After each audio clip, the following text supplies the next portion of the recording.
Intro music. Hey, what's up, guys? Welcome to Law Splaining the Interwebs. I'm your host, Nick Rekieta of Rekieta Law, a small law firm in central Minnesota. With me today is a good friend, longtime contributor to the show, or whatever. What's up, Dick? Hey, what's up, man? How you doing? I'm laughing. How's it going? It's going. All things considered, it's going okay. It's going okay. I mean, have you been keeping an emotional journal through this process? Yeah, I have. It's on my Twitter. Journaling? Oh, Twitter? No, I wouldn't journal there. That's a bad place to be doing journaling. It doesn't matter. Especially when you're on trial, I would say. It doesn't matter where you journal anymore. All journals are equally accessible to all people. No, man, yeah. I've never journaled. Never been I'm a writer who doesn't write. I mean, it's a story of my life, right? You should start. I'm a lawyer who doesn't practice, a writer who doesn't write, a streamer who doesn't stream. What's next? A fucker who doesn't fuck. I know you're not that. No, that's me too. No, I'm just kidding. No, man, it's been wild. I've got my my next major hearing in my criminal case coming up on Wednesday, and I'm just like, I'm chomping at the bit. It's been so fucking long that you don't get to say anything for this period of time. You get to respond to all the accusations by the state. Finally, yeah, just at least to start, we get to make. What lawyer song do you hum as you're walking in the courtroom to pump yourself up? Do you give yourself like a Law and Order bum bum, or do you do like a? No, it's just wet ass pussy. It's just wet ass pussy. That's all it is. That's all I play all day because I just thinking about how physically attracted I am to the chair I'm about to sit in and be prosecuted in. Oh, I thought you were gonna say how you're gonna fuck the government, but of course you wouldn't say that. So. No, the government. We can't fuck the government, Dick. You should know this. The government will fuck itself. We won't. We won't ever be able to. But we have a chat quick from Coop says, thank you for not killing yourselves. You too, brother. Thank you. Thanks.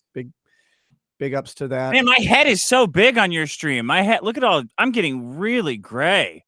I don't look at myself in the mirror because there's just no need to, but man, I'm losing it. Well, anytime you need a mirror, I'll invite you on the stream. You can be like, oh, God, got to check and see how it's going. So you're going in Wednesday? Yeah, Wednesday is my contested omnibus hearing. So it's not like all pre-trial shit that you you get to fight the government on. And then in theory also I could take a plea deal, I guess, on that day too. That is possible. That is if they've offered me one. Dun dun dun. Since they've offered one to Lady Rackets, but doesn't seem like they have to Nick Rekieta. Oh, is that? I'm not. I don't know everything that's going on. I just know that. Oh, don't worry. Nobody does. They all think they do. It's so fucking funny because it's like. Oh, you're being sarcastic. They're saying they offered your wife a plea deal, but they didn't. Yeah, well, they did. They offered my wife a plea deal, and everybody's like, and they didn't offer one for Nick. They're gonna get her to roll on him. It's like, okay, I guess that's what happened then. Yeah. It's amazing because the people who keep commenting with so much authority about what's going on, there are people who in the past, if they would have just asked, I would have probably told them what was going on.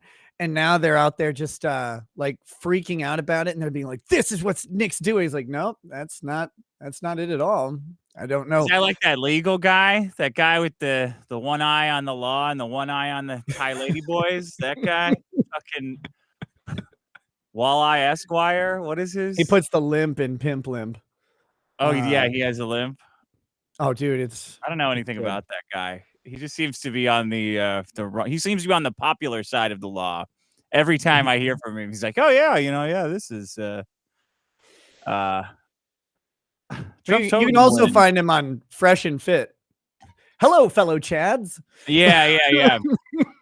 Last time I heard from him was Dick doesn't know anything about cocaine. I said, okay.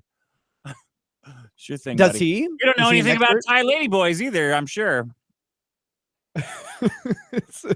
It's just wild. Like, this has been one of the most interesting parts of my case for me is watching, like, again, I know like all the filings, like I have the discovery, I have all that stuff. Now it took a while. At first I didn't. They didn't serve me fucking anything.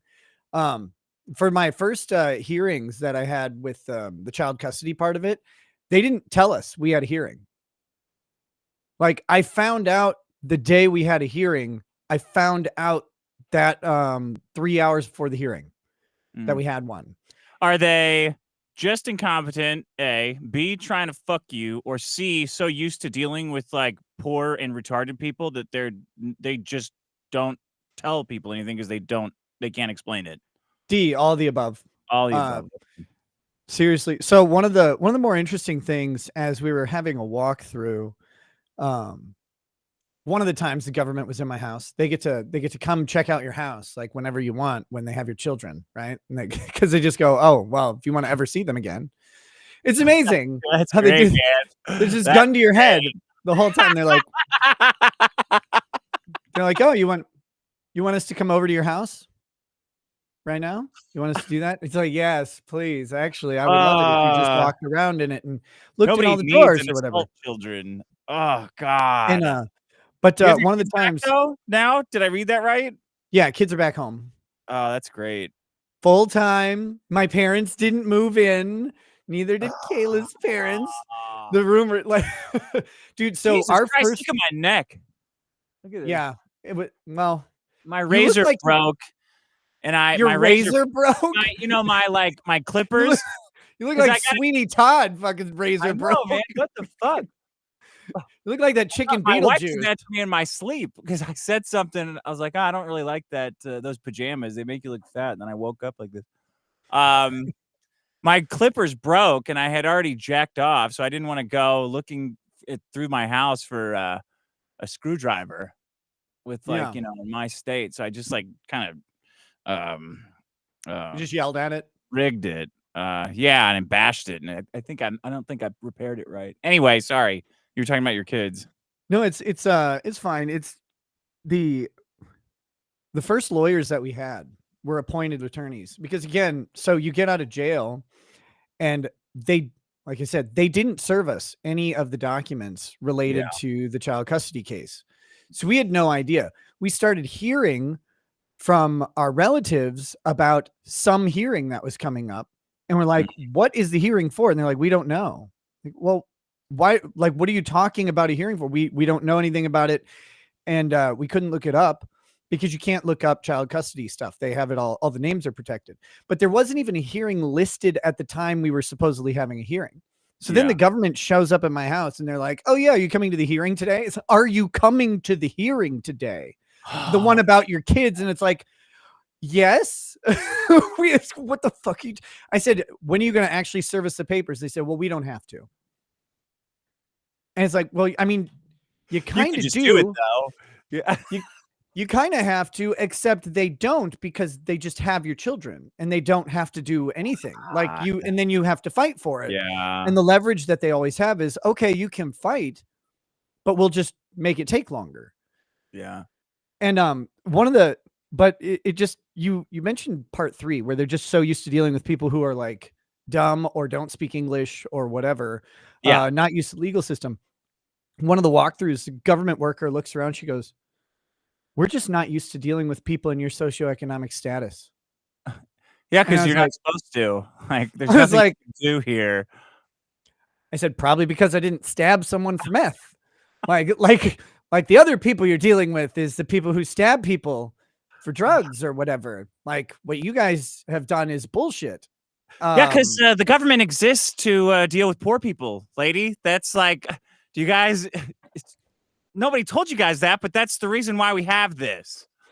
Oh, that was great. This whole saga gets fantastic, but and eventually I get to tell the whole story. But for now, like, the first lawyers we had were appointed at the hearings that we didn't know we had. We got there. Our lawyers had nothing prepared. They hadn't read our complaint. We didn't get to see our complaint. I didn't see our complaint until the second hearing. Wow. So just so everybody's aware of that. You know what you're getting accused of with your kids, having to do with your kids? Nope. At the first hearing, I had not even seen the government allegations against us.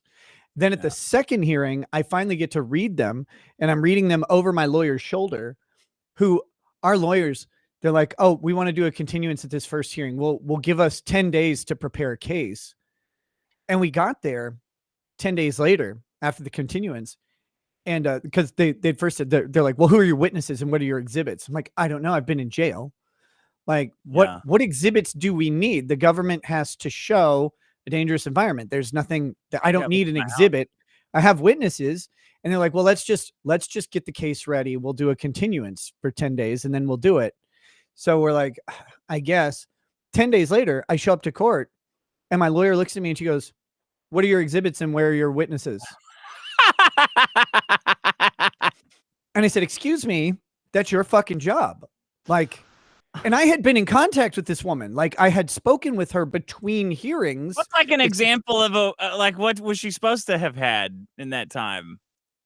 I don't know what exhibits she would have done, but like, this is her thing was let's do a continuance so we can get some exhibits and witnesses together. Okay. I had the same witnesses. Actually, I didn't have the same witnesses because I think I would have had another witness at the first hearing than I was able to have. But I had the same witness list of potential people and the exhibits were the same, which is the government has to show. That's the exhibit is the government has to show something. I don't have to show anything. There's not like an exhibit I can show you to show that something didn't happen. So I'm like, what the fuck do you mean? And they had no preparation done for the case. They hadn't talked to a single witness. They barely had talked to me. They hadn't prepared an exhibit. They hadn't read any reports. They had nothing. I had to effectively represent myself, but I had to fight with my own counsel to do it. It was fucking embarrassing. Those two lawyers get appointed to every child custody case in the county. Every single one gets one of those two lawyers. If they argue too much, they lose business. I wouldn't allege that. That would be insane to allege that the hand that feeds them is the government who chooses to appoint them to every single case. And that's their exclusive you live in, like, practice. Hazard County? What the fuck is going on there? How are two lawyers in charge of all the child custody shit? There's not that many people in the county. The total people in the county is about 50,000. I've had live streams bigger than this county. Yeah. So like that's how like small the actual population is. But all of them, all I could think though is like, well, I'm a lawyer who speaks English. And so I know what's fucking going on. Like when people are talking in the courtroom, we have a pretty high Hispanic population, a pretty high Somali population. I can't imagine how fucked over they get by these lawyers. Cause I'm sitting there like, so one of the things I mentioned online that people kind of misunderstood, I asked my lawyer, unrelated to what we had going on in any of the particular court hearings, but I asked my lawyer to get a recording for me.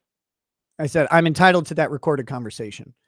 And she said, they don't usually like to do that. Yeah, I'm not joking when I said the government has a recorded conversation with me and I want it because I can have it.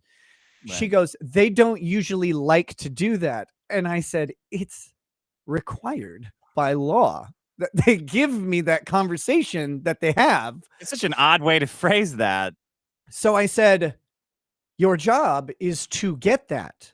So ask for it. And I asked for it and they didn't give it to me for fucking ever. They actually did not respond to my lawyer's request. It was true. They didn't like doing that. Yeah. But she's like, well, why do you want this recorded conversation? I said, well, because they might want to use something I said in the conversation. And I want to make sure that if they do that, we're able to counter with what was actually said. Because I know what I said and I know how the government works. They'll take something out of context. I said, it's called the rule of completeness. And she goes, what's that? And I said, I'm sorry, what's the rule of completeness?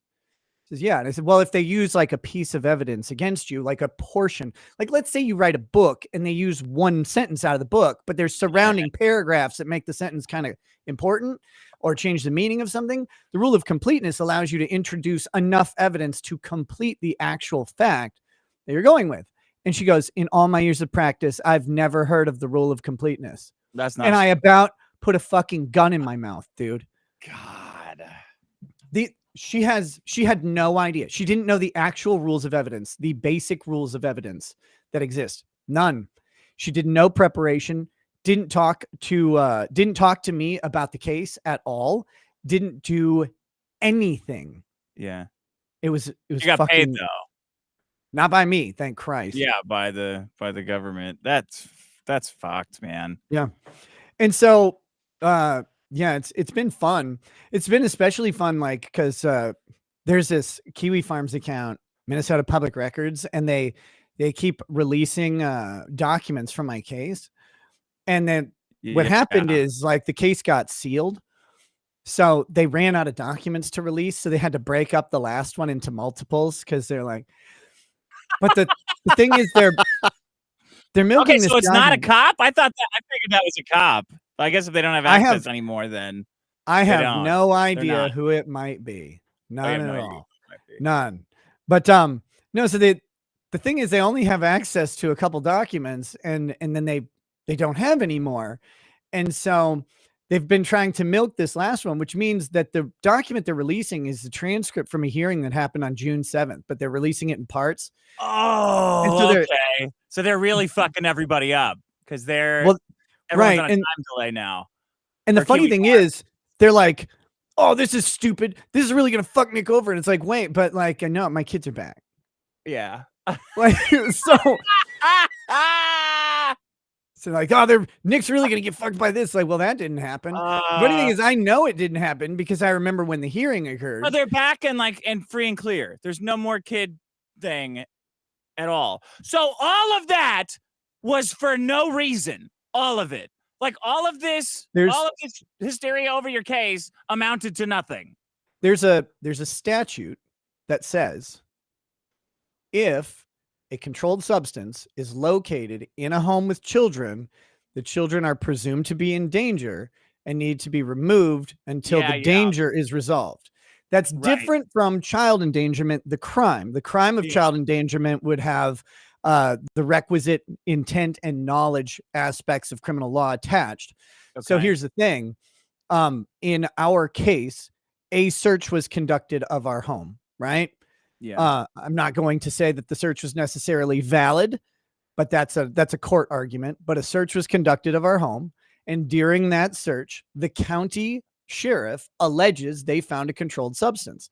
That alleged controlled substance has not been tested or weighed by the Bureau of Criminal Apprehension in Minnesota yet. So they actually don't know that they have a controlled substance. Their field testing is inadmissible to show the presence of a controlled substance. So it's admissible for the purposes of establishing some level of cause, right? It goes into the factors for establishing probable cause, but they haven't actually tested it yet. So they don't know the actual weight of the alleged controlled substance. They don't know the actual chemical composition of the alleged controlled substance. But during their field testing, it field tested positive for what would be a controlled substance. And based on that, they have the grounds to emergency place the children out of the home, which is what they did. Yeah. There are no other grounds for the removal of my children from my house. So despite the kvetching online, there was not actually any finding of child maltreatment or malnourishment or neglect or abuse. None of that actually has happened. Hungry shit. Yeah. That was all. But I tried to tell people early on that report, the kid being hungry. First of all, children say they're hungry when they're hungry. Like when they want to eat a sandwich, they say they're hungry. Kind of like they say it all the time. They say it while they're eating. They say, I'm starving. I don't want to. And they say, I'm hungry. I don't want to eat that. Yes. And when this story eventually gets told, and it's so much fucking worse than I can express. Yeah. But it has to be told through court first, because if I just tell it now, people won't have any reason to believe it. The great thing is when I get to tell it, I have all of the documentation. I have the recorded conversations. I have the video. I have it all to back it up. So, well, you got to wait till the end to tell it. That's the prestige, You can't. Yeah, it's also the felony charge. That's the other part of it. But No, this whole thing with your kid says You you're either hungry. have to be out of prison or in prison to tell a story. You don't want to, no one wants to tell their story and then go to prison. Like, shit, I already told my story. I got nothing to do in here now. Family Services ignored all of those reports. All the reports that said that the kids were hungry or didn't have clothes, which is ludicrous. If you have any concept of how many clothes we have, you guys don't. My kid's closet looks like a fucking Goodwill. Like it's just racks and now racks. They're gonna say that, they're gonna say that's because your home's in squalor, Nick. Right? Yeah. No, I get it. It's fine. It's but it doesn't. It's like what people. It's so fucked up. There's a myopia of. I'm going to say this. It sounds rude, but there's a myopia of poverty, is what I call it. I've coined it. Okay. And it's when people. It's not necessarily financial poverty. It's poverty of anything. Poverty of information, experience, education, doesn't matter. But the myopia of poverty is when your experience is so far removed from some other experience that you can't fathom the situation that must be occurring. And so you apply your own situation into it. So what people hear is they hear there was lots of laundry on the ground and they go, man, if I had lots of laundry on the ground, it would look like X. And it's like, and then I wouldn't have laundry to wear. It's like, oh, no. You don't understand how many clothes our children have. We have a 16-year-old down to a 6-year-old, which means we have hand-me-down. Oh, and my wife comes from a huge family. We have hand-me-downs for days. We have new clothes for days. Like our kids have just fucking tons of clothes, and we don't really get rid of them between the two ages because you save up. Like when one kid grows out of some stuff, you save it because the next kid's going to grow into it. So and you start getting rid of the stuff at the youngest levels, but in the meanwhile, you have a bunch. And so, yeah, was there a bunch of laundry in the house? Absolutely. It was incidentally, it was sorted into piles so that it could be washed in the laundry room that it was adjacent to. But hey, who's counting? That being said, sound like a Goodwill. Yeah, it kind of does, except with less less people who don't speak English in it. Yeah. But no, the whole interesting thing about it though is despite all of the remember my house was called an overall dirty home because it had dust on the vents. Oh, it's fucking cops. Oh, I know. It's so fucking fun. It's like they're dust on the vents. Okay.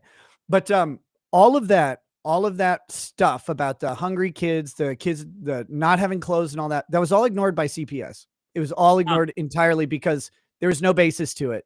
And as they did their investigation, which their initial thing when they hear this stuff is, oh my God, right?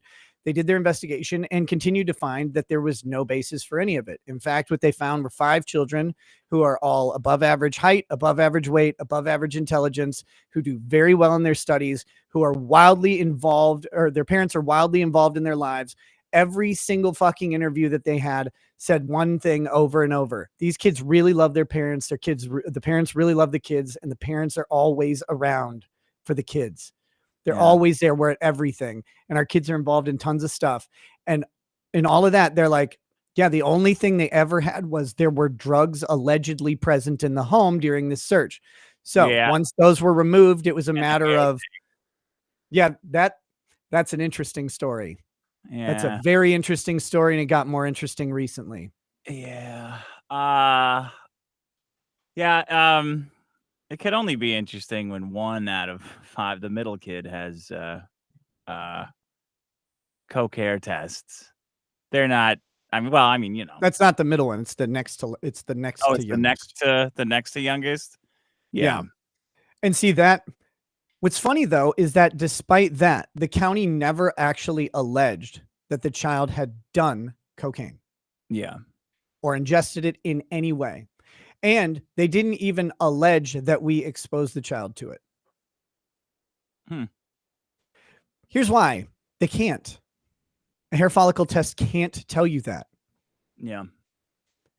And it's interesting. It's almost like maybe there is actual explanation for how that happened. That'll get brought up at some point soon. Oh, well. But I know what didn't happen. I know that Lady Rackets and I never. I know 9-year-old's not doing rails. That's what I know. I know that. But I also know why. I don't know why that's such a fucking shocker to people. Oh, how could you? Didn't you see this? How could you support this? Like, that didn't happen, man. I don't know what to tell you. I know and can a lot say of people talk to Jesus too. It ain't fucking happening. I know and can say definitively that while in our care, in our home, those children were never exposed to any illegal substances. Yeah. Ever.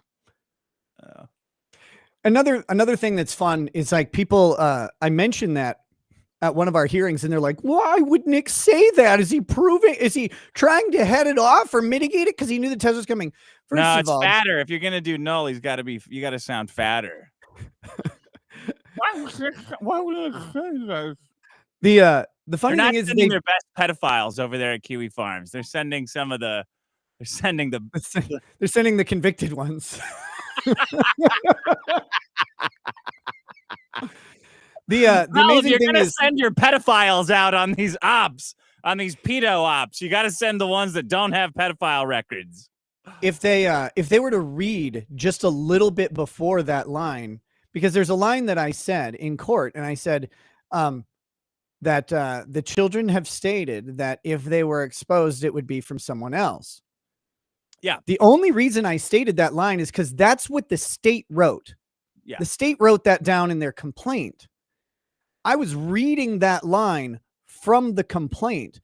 My children were all interviewed by 2 government workers with no parents, no grandparents, and no attorney present.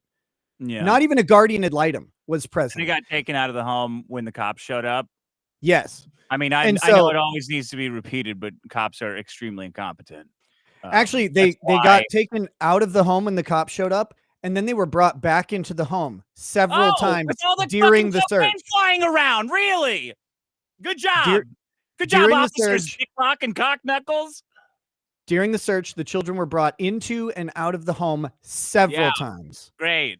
I didn't know this because I was not there.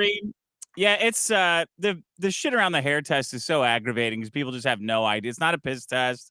It's hugely environmental. They cannot filter out. This is me saying it. I mean, I don't know the implications of even being on a stream with you, but I know a lot about drug testing, and the hair test is just total garbage because anything in the environment can set it off at any moment, and they cannot wash it off. They can't wash it off. They can't determine what's been ingested and what's just gotten blown on your hair from a butterfly or.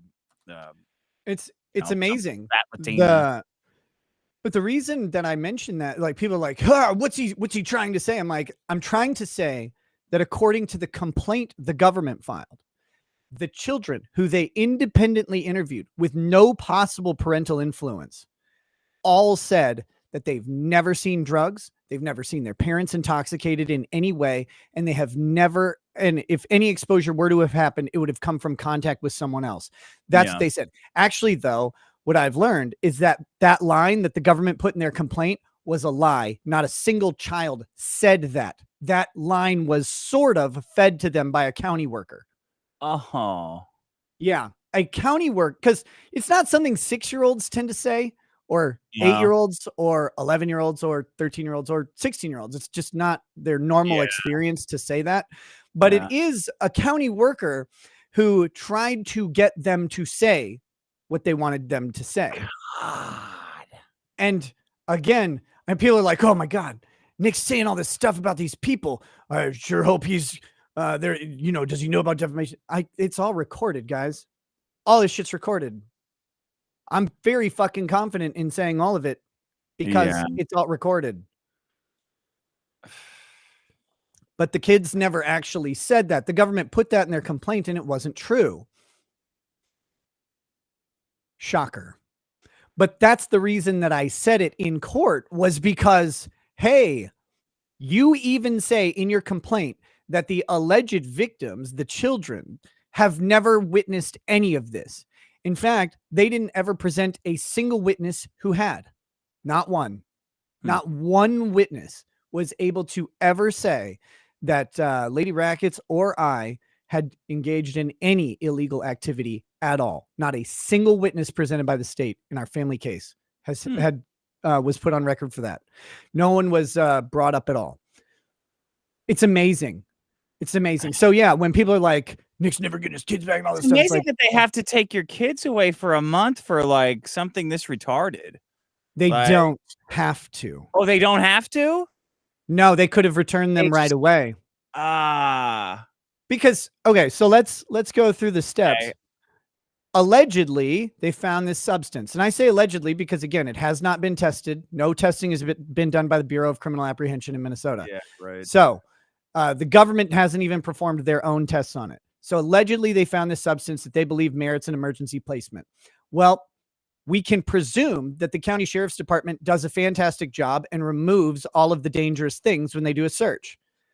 So their entire basis for keeping our kids longer was someone might commit a crime at some point in the future. And we were asked to prove that a future crime would not be committed.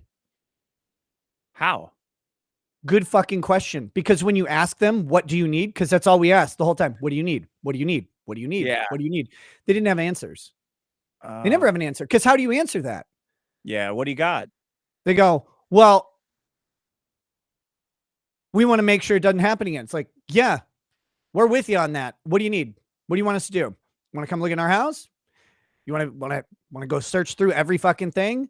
What do you need? Just tell us. What do we need to do to show you that the home is safe for the children? And they couldn't. They didn't have anything. The problem was they couldn't tell us what wasn't safe, because the only thing was the alleged substances, and those were removed. So, and just to be clear to everybody out there, that's not an admission that there were alleged substances. That's what the county has stated. That's what we're charged with. The government has to prove all sorts of things about those substances, and that's what the criminal trial is for. They have not done. And you got so many retarded people listening to your case. You got to qualify even the most like basic, obvious shit, and they still just take it and lie about it. It's crazy. Oh, it's amazing. They've said that I've like alleged that the police had planted stuff or whatever. It's like I've never said anything even fucking close to that. But people just they take two different things, they conflate them together, and this is something I've noticed. Kiwi Farms is a game of telephone. And it's a confirmatory game of telephone. Did you say pedophone? Yes, pedophone. Pedophone. Yeah. It's where someone on Kiwi Farms will mishear. One pedophile says to another. Yeah. One pedo says to the next something. They misunderstand something either intentionally or unintentionally. And then that thing gets adopted as what happened. Yeah. And then it becomes this confirmatory circle jerk. And they just keep going back and forth. It's like, and then it becomes their canon. So people, including Josh, who was willing to put in an affidavit that I said police planted stuff in the house. Like, Josh, I never said that. Dude, he's gotten really retarded. And anything that has to do with you or I guess Vito, I don't know. He's like, he's it's the myopia of poverty. Oh, is it? Yeah, it's myopia. Something else. He's like reasonable and has a sense of humor about so many things, but then when it comes to us, he's like, yeah, Nick's alleging that the police are planning. Like, man, what you're saying is, first of all, it's not funny at all, but secondly, it's like wildly retarded, and everyone knows everyone can see it's retarded. Yeah, and I asked him, I'm like, please show me where I said that. I did not. Show me where, and shockingly, it has not been found. Despite all of the best efforts of the world's top men. Yeah, it's right under the pedophile conviction of that guy you've been harboring on Kiwi Farms for 5 years. Go ahead and lift up Jason Close's pedophile conviction, and Nick's statement is right under there, buddy. Go ahead and lift up the pedo. You know how Null's been trying to convince everybody that Vito is a legit pedophile? So they'll attack me for 3 years? I think the call was actually coming from inside the house. The ice cream truck was inside the house. No, dude. So when this discovery document dump happened, and it showed all the people who did the Freedom of Information Act requests.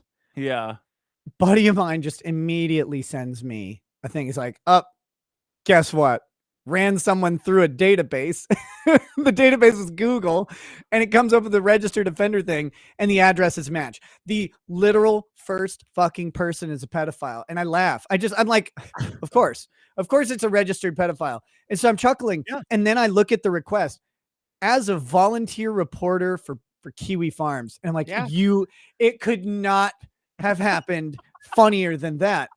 But it gets funnier because I didn't say anything. Obviously, my lawyer filed an opposition to having the pretrial hearings recorded.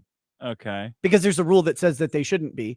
But that being said, one of the things is to protect the to protect minor children who may be involved. And well, sorry, we've got alleged victims who would be minor children, right? That are involved in this case. That could be witnesses. And so my lawyer files the thing and points out, the first person to look into this is a pedophile. And there are children that are presumably protected by the law. Like that's the whole point. And Null is lying about them being a pedophile and associated with Kiwi Farms. Oh, that's the funny part. So I don't say, I find this out a couple days ago. I don't say anything publicly because it's like, well, this is going to get filed. And so it gets filed. What is Null's immediate defense? First, he goes on to Kiwi Farms and he changes the guy's screen name to his real name. So he confirms right there that the guy is actually a Kiwi Farms user. Yeah. And he's been on there bragging that he's a pedophile the whole fucking time. Since 2019. Yeah. So for 5 years now, the guy's been an open pedophile on Kiwi Farms.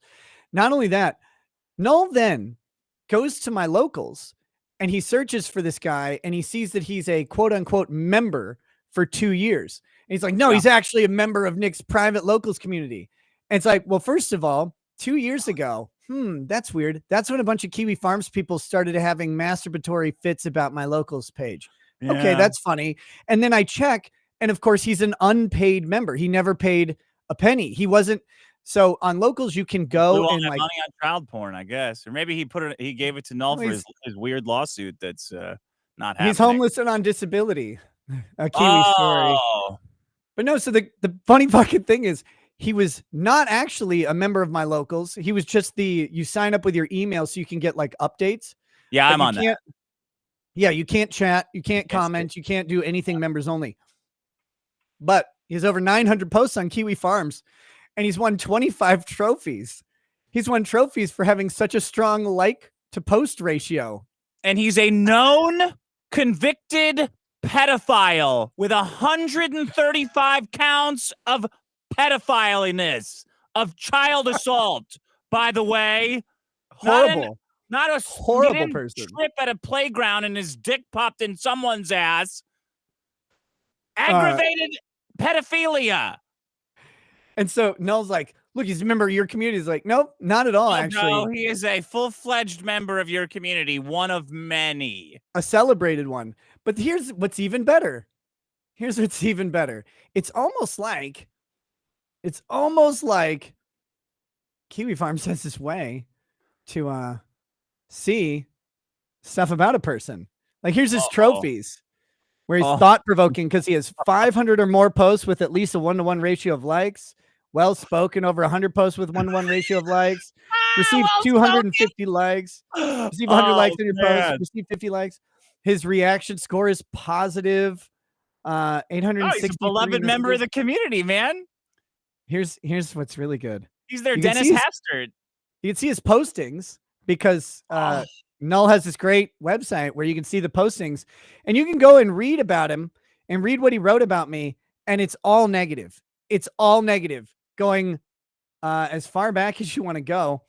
You could just find he first started commenting all this, by the way. Null knew all of this because this is the same guy that was stalking Tim Pool and all this other shit. This is all wildly out in the open and known.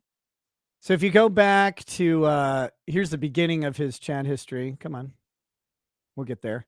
It's a little Kiwi Farms around a little slow right now. It's like the special kid in line for mac and cheese. For because Hurricane Electric was worried about child pornography. So he's talking about Alejandra Carabello. That's a tranny lawyer who hates me, by the way. That's funny. The reason they hate trans people is because they think it's competition for getting at the kids. So we can go straight to the first post about me, and it's May 24th. So it's the day after my arrest is when he starts posting about me, and then he goes on and makes a couple posts. Here we go. Don't mistake me looking at this from a legal perspective as some kind of misplaced sympathy for Nick or Kayla. They absolutely should not have jeopardized the stability of their children's lives by being druggies. They fucked up. This is fully on them. Over and over and over. It's all negative. So Null's super cope here because Null, I mean, at the end of the day, Null loves he's a fan of yours. Is that what Null's saying? He's actually a Nick fan. Did you not see when Null did that? No. Oh God, this is great. because it's all just right out. Whenever it comes to us, he's like, he turns into a fucking retard. No. Yep. He would never say this shit about anybody else. His brain would be working, but he's so bitter and butthurt. Here we go. Where was it? I'll pull it up. Do you know that Null unironically said to me the other day, without a shred of jokery in it, he said, "It is distasteful to call everybody you dislike a pedophile." Null said that. No, you should start calling some of the people you like a pedophile. So here we go. This is Nick Rekieta fights a petition. So this is kiwifarms.net. Update. The pedophile that allegedly requested the body cam footage is actually a member of Rekieta Law's private community on Locals and has been for almost 2 years. He's not. Actually, he's a member of the public version of Locals. He was a non-paying person. Doesn't matter. It's so stupid. Oh, no, I know. But hold on. Here's the best part. I go check. Here's his community member look up. Not a single penny ever paid. $0. Would you have donated it to Rain if he had given you any money? The child? No, I would have just kept it. It's fucking insane. What? Wait. Null talks like that guy Oswald, that black on In Living Color, the black guy that's in prison and uses all the big words, the big lawyer words, like he allegedly, man. But he mispronounces so many. What you're alleging isn't a crime, so you don't need to use it there, you fat retard. But yeah, so this is the guy. This is the Kiwi Farms MAP, and again, it's funny because they act like, I mean, this, you mentioned it's in the open. In 2019, he had an Ask Me Anything thread. He's got a verified tag. Yeah. They verified that this was the guy saying he was a pedophile. Presumably Null did the verification or one of the mods, because it's not something that anybody can just normally do. It's just unreal the amount of crying about pedophile shit that guy does when he's openly harboring a really egregious pedophile. His reaction score is positive. Yeah. Positive. He's embraced by the community. So, it's fine. It's fine. It's funny though, because the main reason for bringing all this up is because this is what Null does. Yeah. It's exactly what Null does. He does it every fucking time. He tries to guilt by association people. He tries to ham fist other people's perspectives onto someone else. It's like, oh, you talked to this person who's this. Well, they're a pedophile. Mm-hmm. Okay. All right, Josh. I guess. Do you hold yourself to your own standards? No, he doesn't. And now, you know what's even more fun is what they've been bringing up lately. They're like, well, Nick Rekieta interviewed a pedophile way back when. Do you remember who it was? Oh, yeah, that wall-eyed guy, Tito. Maddox super fan. The Maddox supporter. The Maddox super had fan. A convicted pedophile as a super fan that he would bring on the show and like laugh at his shitty jokes. And then I think he like confessed, that he was a pedophile. I found his the bad I found his case. Yeah, I found his case. I found out that he was a registered offender, found his case, and we went through it. I kept his name out of it. But then he reached out and wanted to be interviewed. And I said, all right. And he came on the show. It was actually a really good interview. He said that child molesters cannot be rehabbed, that they will always be, they're like addicts, basically, is what he said. They'll always be in recovery. They need accountability. They need to be put in prison. Included himself in that. Yeah. I wonder what happened to that guy. I wonder if he's back. Hopefully he's dead. If he's back on the radio flyer. You should hit Maddox up. I want a total bad guy team up. Maddox, Eric July, this pedophile, Tito, the other pedophile. It's so funny because this is exactly what Null does. and he swears that one of the other thing he said to me the other day, he was talking and he started speaking using we. Oh, we are asking you for this. We are this. It's like, wait, I thought Kiwi Farms wasn't a monolith. I thought you were just a bunch of individuals. That's what you keep arguing in federal court over and over. yeah. That's just a website and you don't act like as a unit or group. And Josh has been saying we a lot lately. How odd. Now he's posting on behalf of Kiwi Farms. Like Vito? Wait, what was that? Does he mean we pedophiles like Vito? Yeah. Well, we've evolved to understand pedophiles. That's the worst. Vito, remove that word from your vocabulary. He can't. He still says it. He says it all the time. Okay, wait a minute. Hear me out. Yeah. I know a guy who cannot take personal accountability for a single fucking thing in his entire life. Nothing. To the point where he can't, if he sent a text message and it was misunderstood, and you say, but read the words of the text message and understand and like try and figure out why someone believed you said the one thing when you meant something else. Yeah. He won't say that he sent the text message. Like it's that bad.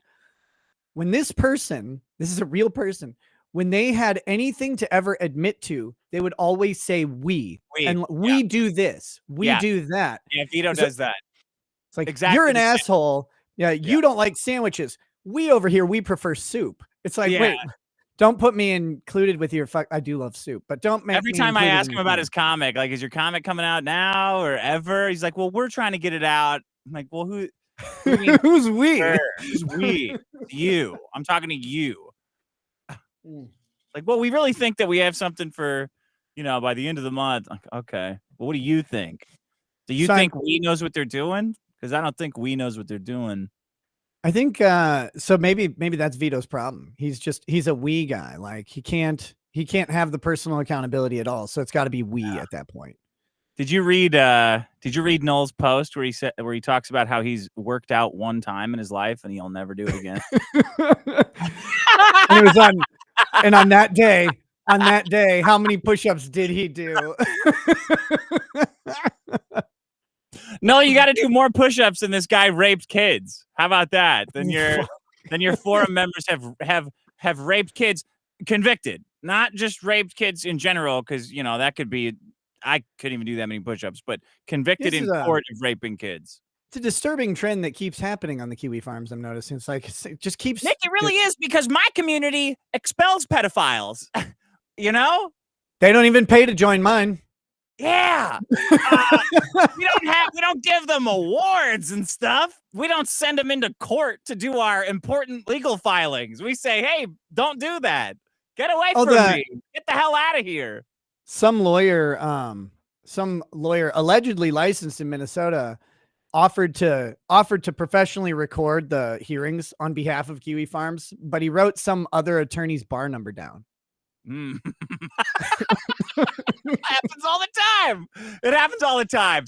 Sometimes I misspell my own name, Yeah. It happens all of my birthday. Just someone else's bar number down, I guess. I mean, like, it's just twice in the same document. License, that's somebody else's. I don't know why I wrote that.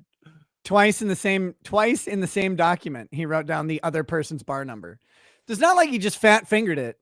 Yeah, like the one time. It was twice. The two times he wrote it down wrong. So that's good. Yeah, they're not sending their best, are they? Or maybe they are. Well, that's possible. Of course, that's been fun too. That was their saucy pedophile. That pedophile could lure kids in. The rest of them have to rely on Forrest. That was their best one, I guess. Oh God, I don't even want to talk too much about these people. Dude, I'm not the kind of guy. They're sick and everyone's afraid of them. I think people are very afraid of them. They're very afraid of them because they are so sick. The thing is, I was always a guy who resisted this, that whole, oh, they're just living in their mom's base. I hate that sort of label. Cause look, I know a lot of dudes who live in a shitty apartment or whatever, cause they work, or they drive a truck and they really don't need to be home. And so it's I don't care about people's life choices like that. Oh, you're single, whatever. But consistently, as I have been exposed not like the children are, but as I've been exposed to Kiwi Farms users, I find disturbing trends of government assistance, no job, no family, no support network. And often government housing. And yes, on occasion, a little dash of the pedophilia. And it's like, you know, you guys really do make the fucking hang around pedophiles. That's the thing, you know. Josh likes to have a board collecting them. Isn't that funny? Do you think he's just going to mint him a silver coin? He's going to mint. What's the guy's name? Chris Chan. What's this new guy's name? Oh, Jason Close. Jason Close. Next is going to be limited time fund Null's new lawsuit. He's going to sue God for some reason. For not making him Catholic, making him Jewish. Null's going to sue God for making kids so sexy. And he's going to fund the lawsuit by selling limited edition coins from China for whatever, $100 a piece to these miscreants.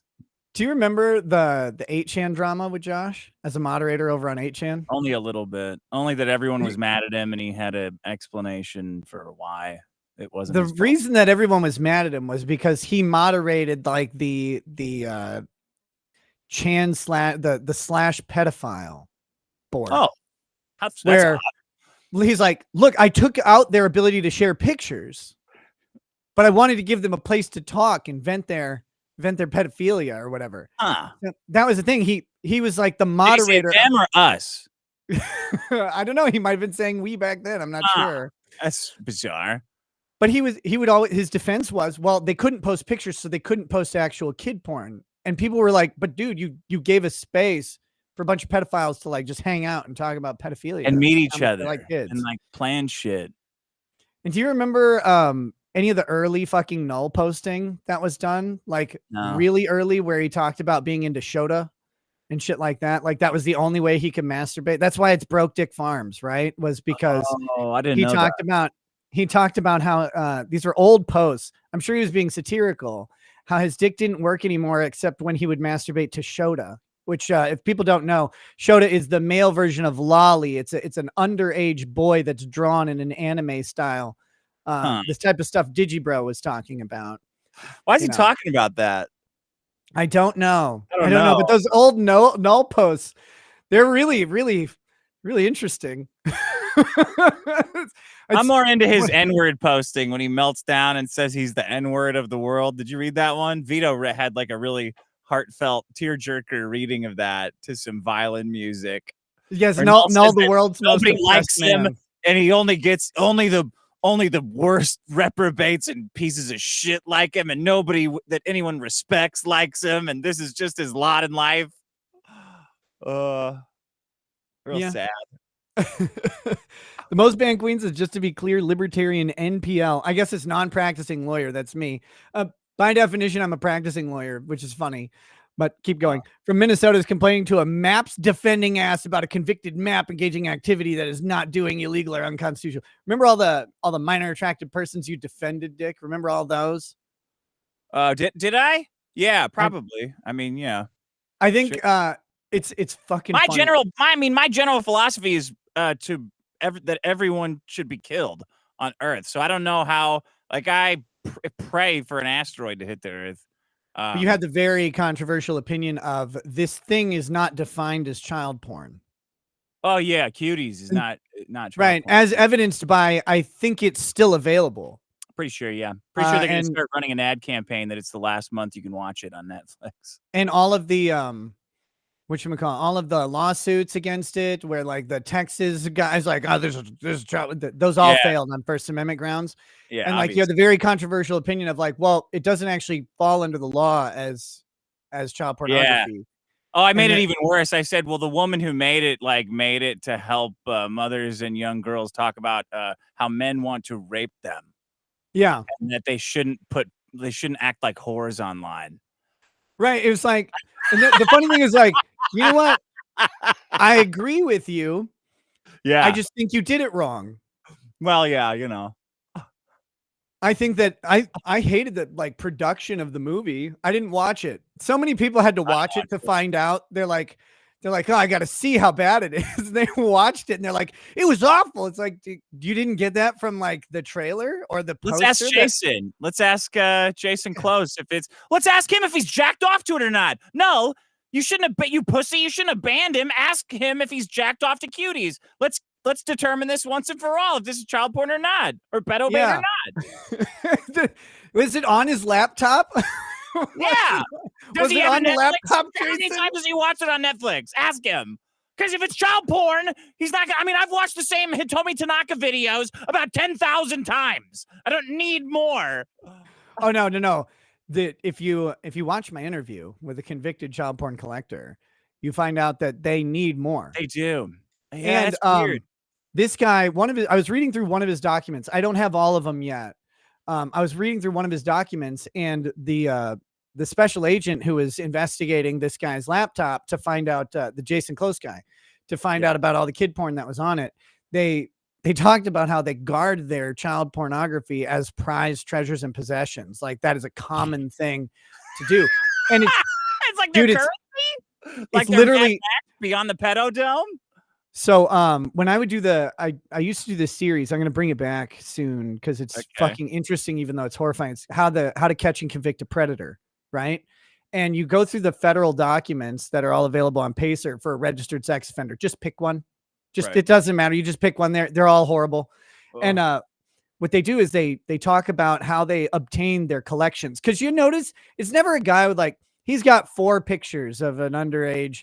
It's 40,000 images, 12,000 videos. And it's what they do is they literally batch up groups of videos and content and trade them with other people on, they use like chat rooms and shit like that on message boards that are anonymous. And they try and verify that it's not a Fed. It's always a Fed, by the way. It's always a Fed on the other side. But they try and verify that Kiwi it's not Farms.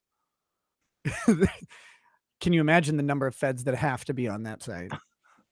But, I mean, there's one convicted child molester there. So, but yeah, they would use a message board, or they would use a private chat function. And then they would have kind of logs of what videos were in particular collections, and they would trade them. Yeah. And actually Josh had talked about a system he was trying to develop, which would actually capture and catalog child sexual abuse material through something called hashing. He claimed they would use hashes to be able to quickly identify and ban child sexual abuse material by creating a library of it. And that's what they do. I'm running a similar thing for any chicks that have huge tits. I'm trying to catalog all the big, only skinny women, big tits in the world. So send me your picture and I'll put it on my hash list so that if it gets out, I could stop it. Is it something like that? Yeah. So I'll have all the pictures of all the skinny chicks with huge tits. Just a library ruined. Yeah. Just a library out there. And it's amazing because it's like when I was asking him about this, I was like, that sounds horrible. Because like the government does this already. And I've said multiple times, the FBI is the largest owner of child pornography in the world outside of maybe Facebook, Facebook now. But like, you don't need to create the hash libraries. They're publicly accessible. There's government ones in there. There's actually private industry ones where you can just get, like, corporations can get access to these things so that their websites can pre-block child sexual abuse material that already exists. Like, why are you trying to do it? And they have like, guys like looking at each other, running the list. Like, you're making sure they have women in there making sure that shit gets deleted. You can't just have all men monitoring the pedophile child porn database. You got to throw a couple of women in. Hopefully all women, honestly. Not just you. And commie dick girl. Not you too. Would be a shame if Null sued you for defamation as well. I'm using Null's explanation. Null told me I was dumb and I didn't understand how hashing worked. And he went on to explain that he had theorized and had tried to put into motion this project. Really groundbreaking stuff, buddy. To hash and catalog, because he wanted to keep it off the farms. Yeah. That's what he said. Like, he can't sue me for defamation. Like, I'm using his words and explanation for it. And he was correcting me. I thought he was keeping the pictures. I was like, that seems weird that you need to keep the pictures. Like, no, just the hashes Nick doesn't understand the internet. I'm like, well, thank God. Like, I don't want to understand the internet. That's if your understanding brought you there, then I don't want to understand it. That's fine. It's fucking amazing. God. Oh boy. How come he couldn't hash? He couldn't hash all the posts on his website that said "I'm a convicted pedophile." Nah, he didn't have time for that. He didn't have time for that. Dick, how was he supposed to find the one post? That was one of my favorite tweets. It's one post and amongst blah, blah, blah. How's Null supposed to find? Null is the king of finding the one thing. Like that's what Null does. It's all he does is Kiwi Farms. That's his entire life. I don't know, man. When you're running, when you're on the edge of like speech and you're running the Wild West, I feel like it's kind of, you should spend more time looking for that one post of an admitted aggressive, violent pedophile than streaming all day pretending that e-celebs are pedophiles for money. I think you should spend more time policing this bastion of free speech rather than going online and pretending that Vito is a pedophile so people will give you money. That's just me, though. I mean, I don't know. Tetsuo Rat says, why can't the government make up an algorithm or AI to auto-remove CP? No, that's the thing. They do. They have that. That was the thing. I was like, why are you building this? The government already built. It's available. Like Facebook uses it. Twitter uses it. The reason that Facebook and Twitter run into so much child sexual abuse material is because the stuff that they're getting is newly created stuff that children are often blackmailed or coerced into by horrible fucking people. By people like Kiwi farmer Jason Close, who's probably violating a family member. I just allegedly raping an 8-year-old. Oh, was it allegedly an 8-year-old? I don't know if they were convicted. Let's see. Let me see. Well, because there were a couple different. See, there were charges in multiple courts. There were the federal charges, and then there was the military justice charges because the guy's in the military. Okay. I was convicted. I am a felon and a sex offender. I'm reading his. Have you read his presidential pardon? Yes. Can I read it? Can I read this? Yeah. You want me to pull it? Hold on. Let me pull it up. I have it. Yeah. Pull it up if you want. This is Null's buddy and the guy who wanted the body cam footage of Nick Rekieta's arrest so he could see his kids was convicted of. I mean, I thought he was convicted of these sex crimes, but I don't know. He wrote the president asking for a pardon. Hold on, I've almost got it. Just trying to Somebody tell me what he was exactly convicted of. I know he was convicted of possession of child pornography. That much I know for sure. The thing I read is 134 counts of. Here it is. Almost got it pulled up. Took me a while to find it. Oh, he wrote a bunch of these? Oh, okay. Wait, he has multiple? Hey, as long as he's not molesting kids and he's writing letters to the president, that's fine. So here it is. Yeah, Jason Close. Yeah, my name is Jason Close. I seek a presidential pardon. A little bit about my current status. I am former military. Oh, man, that's bad. I am former military, dishonorably discharged by the dint of the crimes I was convicted of. I wonder if he had some dishonorable discharges while looking at children. And a sex offender. Obviously, I contest all of that. All of it? I mean, you didn't contest it. That was kind of you kind of got convicted. You are a sex offender. Yeah. What president did he write this to? Biden or Trump? I don't know. I have monkeypox on my neck. That's what I got. Being unable to obtain a job in 3 years. I sleep on a bench outside the White House. That sounds terrifying. But he has a phone or whatever to do Kiwi Farms on. Yeah. I use my various Virginia resources to stay fed and hygienic, X to doubt, which lets me fight. I've been in DC for several weeks and have used that time to attempt to network with congressional members. 1 a.m. seeking political clout to help move my pardon case along. Starting with my arrival, I maintain a logbook with every action I have taken or piece of information I have discovered. God, this guy could be, oh my God. 3 major aspects of this story. Whitney, I was accused of brutally raping my wife's little sister, who was about 8 at the time, acquitted on these counts and specifications. So he says he was acquitted of this. Okay. So good. Good. I'm glad that he was acquitted of that, I guess, if he didn't do it. I was accused of knowing and unlawful possession of child pornography. My actions indicate that I was framed by my ex-lover. No, but you said your ex-lover framed you. That's not your actions indicating it. And I attempted to correct it by going to my superiors. That's also not true. When you read through the document, I don't know if you were reading the same one, but he was reported to his superiors by someone else because after they got done watching a movie while this guy was in the bathroom, the guy went to start the next movie and opened up a folder that had a bunch of stuff about 9-year-olds and people having sex with them. Okay. And so the guy's like, "Whoa, Kemosabe," and he went to the commanding officers and reported this guy for having child pornography. Okay. Like that's what happened there. But so he's like, "I went to that shit on there on his yeah, computer. that's what he said. Yeah, and then then on his PlayStation device and everything. Right. The problem was the digital forensic expert who looked over his computer, noticed that it was a long pattern of downloads over a period of many, many years. So yeah, it wasn't actually just a one-time thing. Yeah. And this guy put him into it. He thought he deleted all of them. That was his defense was, well, I thought he deleted those. He put them all into a file folder called wipe, which has multiple meanings.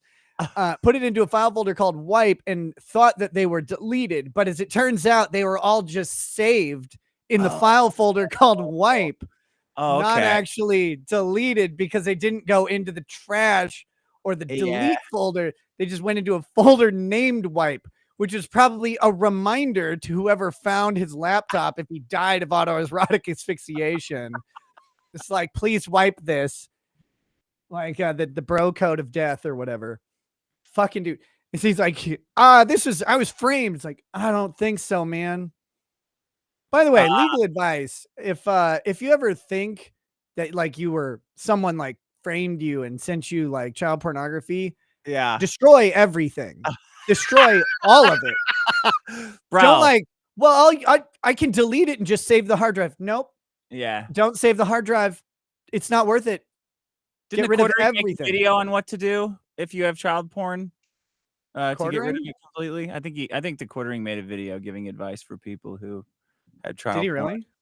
Yeah, he was joking, but fuck him, he's an asshole. I mean, it literally should be destroy the drive. Like it's not worth. Yeah. Storage is so fucking cheap. Without a hint of irony, get rid of the thing. You do.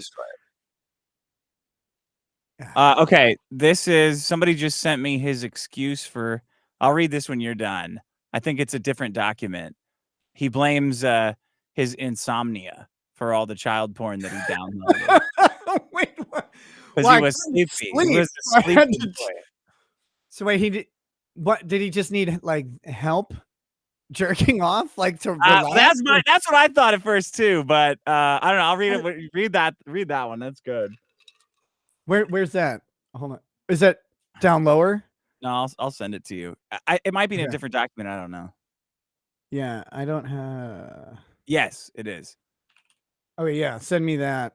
Okay. Where am I on Twitter or something? No, I don't know how to send stuff. Is it a whole file? No, it's just an image. Oh, just DM it to me on Twitter. Okay. Okay, yeah. Was there more on that one? I mean, there's a whole letter. Oh God. Okay. I mean, he talks about all this stuff. Like, well, the other Autumn is the aforementioned ex-lover who allegedly framed him. He says, I violated UCMJ law by being married at the time. UCMJ does not distinguish a separated status. Despite my blatantly confessing this to the investigator, never actually charged. This aspect is the linchpin of the entire case. So wait, it's that you were married but separated. I don't get it. I don't understand. Okay, I just sent it to you. Okay. Mm-hmm. Okay, here we go.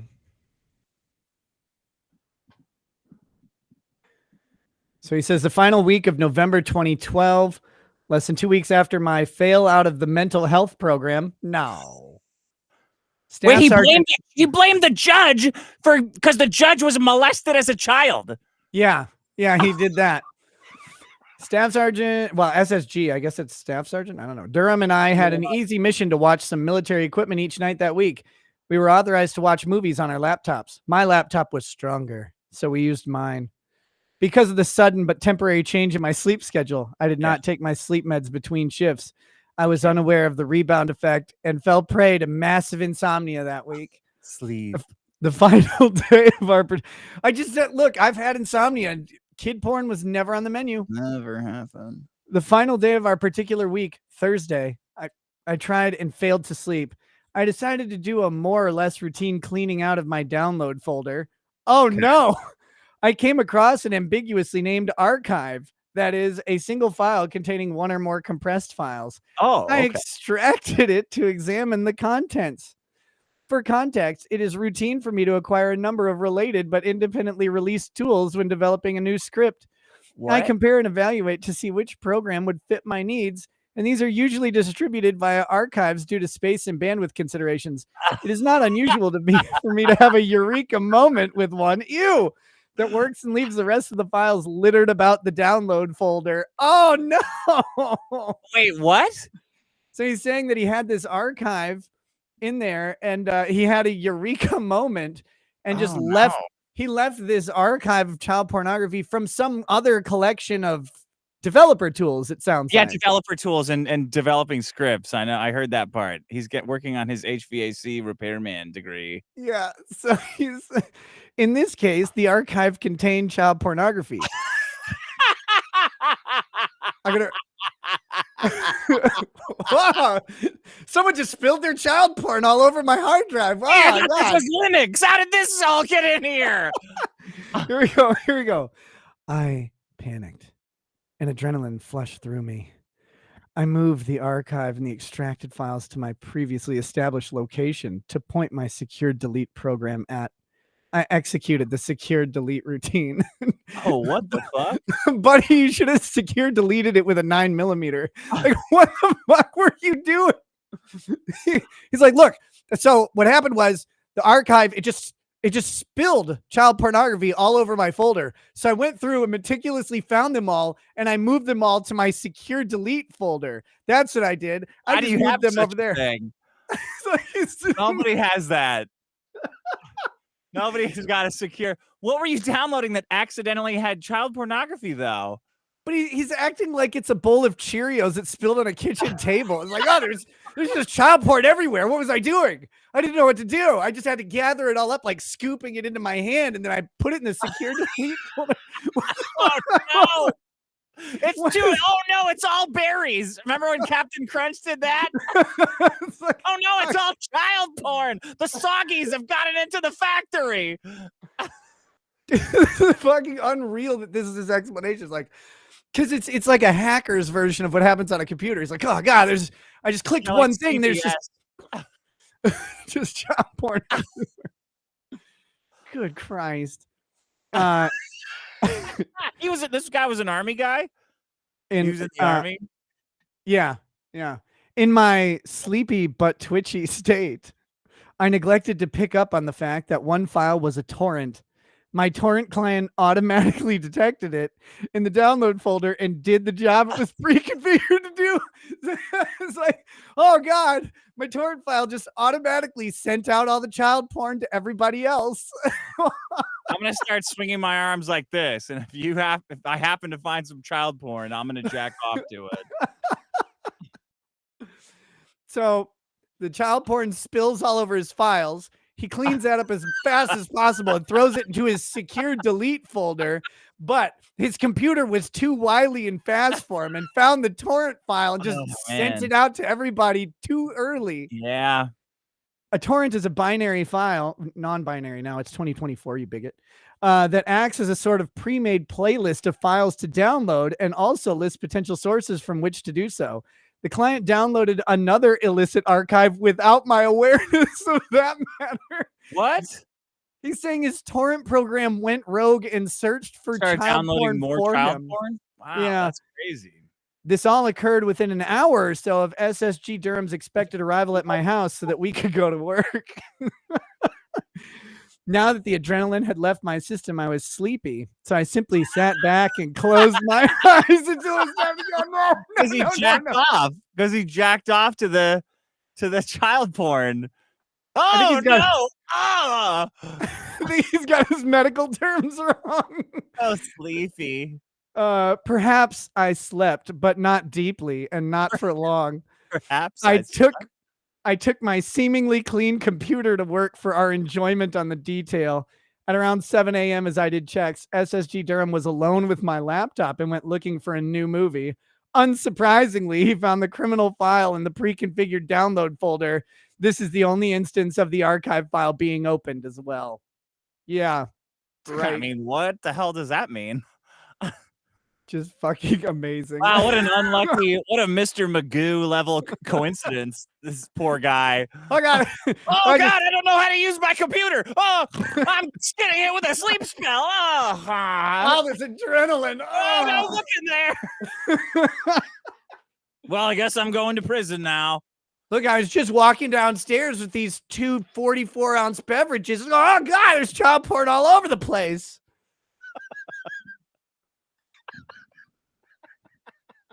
It's like your pants getting, it's like an episode of like Jackass or Bad Grandpa, like your pants getting caught in a door, you know? Oh no, my pants got ripped off by the car door, the taxi door closing my pants, and now my pants are ripped off. How did this happen? Why me? Why now? Bro, come on. Why 1 hour conveniently before your friend comes over or whatever? Jesus Christ. Oh, thank you. Ugh. Okay, let me read some of these chats. Logan Orr says, have you ever considered not hanging out with pedophiles on stream? Well, like I said, the only one I knowingly did that with was the one I was wildly critical of, and it wasn't the friendliest interview either. No, it was a good one. I watched that one live. It was upsetting because the guy was talking about like accountability, but he wasn't taking any. None at all. Yeah. That was obvious that he was talking about, like, because he gave the same kind of story. Like, well, I'm not a pedophile. I just like go for porn. And then you know how it is. You get into more and more extreme. They always do that shit that, well, you know how it is. Like, no, stop right there. No, I don't. No. Yeah, it's like, well, I just started with, I just watched lesbian porn with chicks making out. And the next thing you know, it's kids fucking. It's like, nope. No, that's not the progression. Most people just stop at the lesbian porn. Like whatever they find the thing they like and they just stop there. They don't do the, like, oh, it has to be more intense thing. That's all you, weirdo. Oh wait, where there was a super chat on. Oh, here it goes. Bokovic says adultery is still a crime under the UCMJ. That's why it's separated, but not divorce matters. Yeah, I just don't know what the actual. Wait, is he saying he committed adultery? Yeah, he's like. Was it when he allegedly raped the kid? Was that the adultery? Yeah, he's trying to throw in the adultery as a crime to make like the child molesting accusation look slide that one under the radar a little bit. Yeah, it's I don't know, man. I don't know. This is one of those things that I'm glad I'll never have to defend myself from. because look, I'm a horrific degenerate. That much is obvious. And there's no progression through pornography that leads to child pornography. That's not a thing. Yeah, I don't know. Null told me that lesbian porn makes you trans. That most people who watch lesbian porn are secretly trans. I don't actually. He told me that before he broke up with me on my show. Unironically, I don't actually like lesbian porn. I don't. Me either. I don't like seeing women in being pleasured. I hate it. Cheddar 2648 says my only regret is that I have but $6 to F the state of Minnesota. Slimo Jones says there's whining in the background. I think one of your kids are crying because they're starving or want more cocaine. The stuff that got you here to begin with. Guys, the kids were never on cocaine. That's like if that's not what you get from this, the state saying, oh yeah, you could have your kid back, then you are a fucking retard, which I've been telling you you're a retard from the beginning, but I was willing to let this work out before I say, if you don't get it now, that there was never any issue, you're just straight up fucking retarded. If you guys had, saving you. If you guys don't realize that if the state had any inkling that, we had given a child cocaine, that we would be charged with felony child abuse. Like you'd be dead. The kids would not be around. That would not be a thing. Like not just not be around. Like we may not be out of jail until our hearing or until our like trial. Like that's an extremely serious crime. Yeah. The problem was, I mean, hell, one of the state workers flat out said they don't believe that the child had actually ingested anything. They brought up environmental exposure. I haven't had an opportunity. That was actually my big problem with the whole thing was that that test was dropped on us less than 24 hours before our hearing. We had no opportunity to hire an expert. The state didn't have an expert.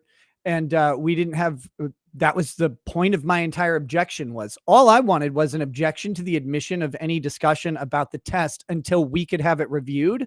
Yeah. Or a continuance so that we could have it reviewed. Because when the state told us about the test, I fucking lost my mind. Yeah. I said, that's impossible. That's fucking impossible. And by the way, the state worker tried to lie to us and said that false positives on hair follicle tests are impossible. They said they cannot produce a false positive. That's the state, ladies and gentlemen. Really? What if you misread the document right now? What about that? That's the state. A false positive. And people ask, well, why didn't you get the child retested? We tried. They wouldn't do it. They wouldn't do it. Yeah, of course not. Once they get what they need, they're done. Yeah. Actually, the exact quote, well, the county is not interested in pursuing a second test. Yeah. That was because I said that's impossible. There's no fucking way that test is accurate. Not a chance. I mean, she looked.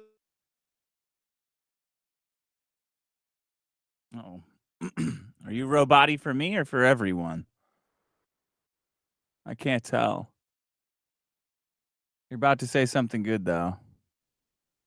Hopefully it's just me. Let me close my... Is it just me? Oh, they got him! They did get him! He's getting stormed again. The MAP squad is descending upon Nick's compound to take him away. He's froze for you, too? All right, I'll read some chats. I'm only going to read Rumble chats, though. Is it just me? I'm running Nick's show now. He froze. Yeah, it's the FBI. Open up.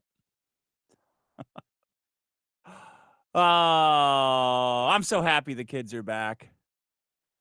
If I had gotten taken out of my home at that age, I think they would have had to shoot me before I got back to my Nintendo to keep me away from my own shit. So, oh, holy shit. Good. There you are. That was weird. Oh, we switched spots. What happened? Did you get raided? No, my internet just like hiccuped. So you got maps in the wiring over there. But it was amazing. The whole thing has been so fucking insane. Like the last thing I was saying, I don't know where I got cut off, but the last thing I was saying was the fail rate on hair follicle tests for cocaine is 35% across all ages and populations. Is actually higher amongst kids. False positives, false negatives. It's not a reliable test. And there's tons of information as to it not being reliable. My biggest problem with it was that we never got to fight it at all. But hey, why didn't we get to fight it? Because the government was happy with it just being out there. Yeah, I don't I seem to remember something in California where they kicked it out. They took it out of rotation in LA because it's racist. Because the test is racist against black people. Horrifically racist. It actually is. It's like yes. if you test a black guy and a white guy who do the same amount of cocaine in their hair, the black guys will test way, way higher. So they had to take it out.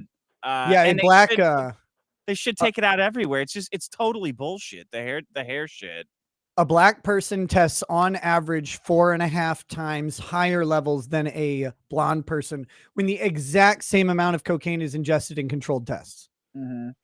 So if people don't know how they do this, when they do controlled cocaine testing, they actually do intravenous administration of cocaine to make sure that the amounts are stable. They use medical grade cocaine that they get from specific laboratories. This is all figured in because they have different types of cocaine testing. I've had to read a lot of cocaine testing, shockingly. Yeah.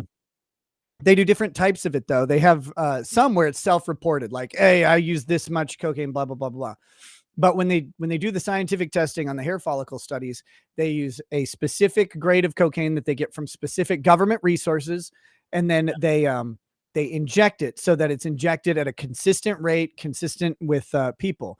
And people may not realize this, but the measurements of cocaine in tests are consistent amongst body sizes as well, because it's the weight of cocaine present per weight of the hair, not weight of the person.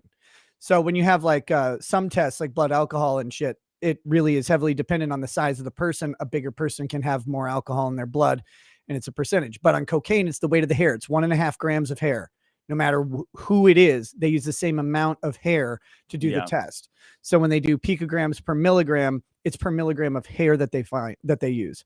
But they're unreliable tests entirely. And so when we found out about it, the first thing we wanted that test redone, because there was no fucking way. They should have wanted it redone. Like, you can't be a responsible adult and say, oh, one of these kids tested positive in the hair. Like, let's just run it again and see. That's probably obviously bullshit. Oh, and lots of people make a big deal about some metabolite.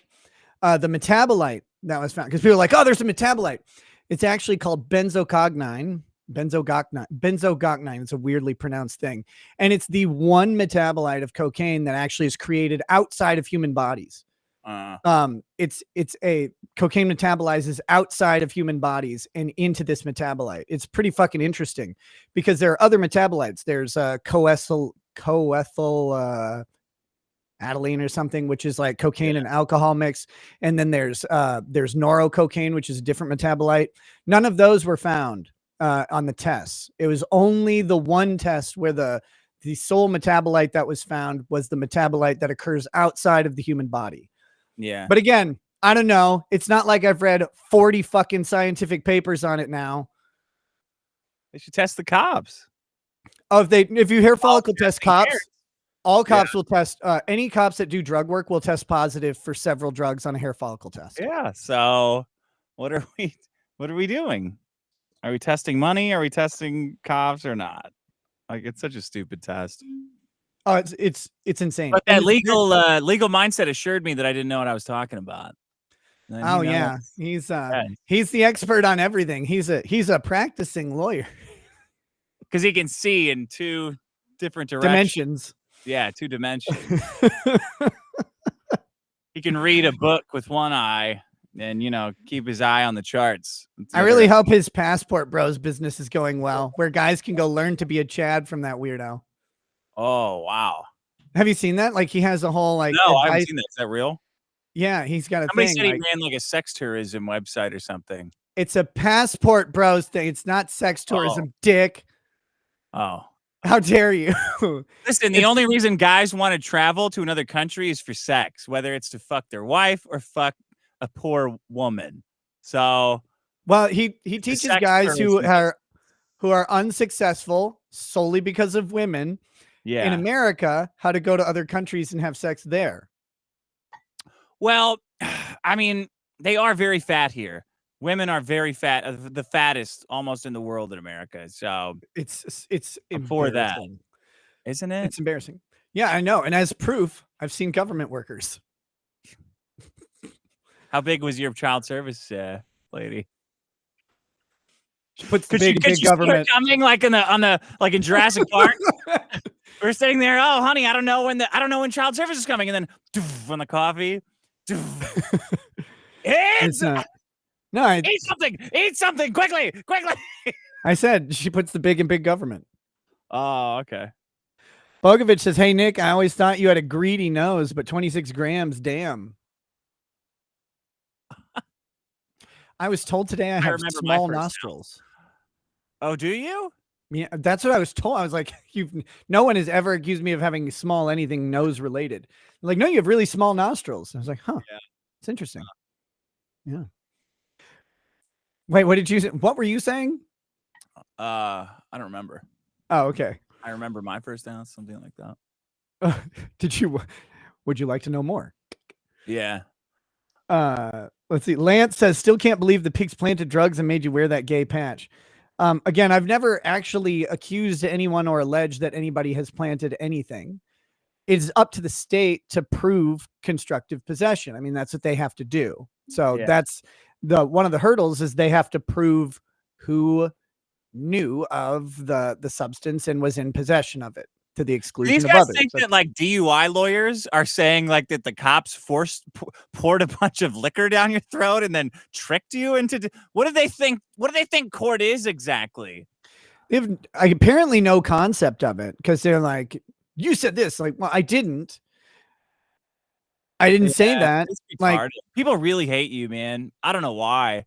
They just they still think I'm definitely Witty McGee says definitely alleged. Find the clip, man. I didn't actually ever allege that. I talked generally about why you don't consent to searches. I've had that same position for, I think, the past 5 years, consistently on video. You don't consent to searches, not because some people are like, well, what if I know that there's nothing in my house, car, or whatever? It's like, it doesn't matter what you think you know. You don't know. Someone like a friend or a family member could have dropped something and you may not know. Yeah. They may not know. And I've also said cops might accidentally bring something, not even nefariously. If a cop had something and like they had done some confiscation or whatever, and they drop it or it falls out of a pocket and they didn't notice, and then suddenly it's yours and you're having to fight about it. You don't consent to searches because you don't want to foreclose that defense. Yeah. And the reason that it even gets brought up is because people say, well, no, I know I don't have anything. No, the trick is you waste never their time then, man. Make the cops go on a little scavenge, like just make them file shit, keep them out of other people's hairs. Just don't embolden them.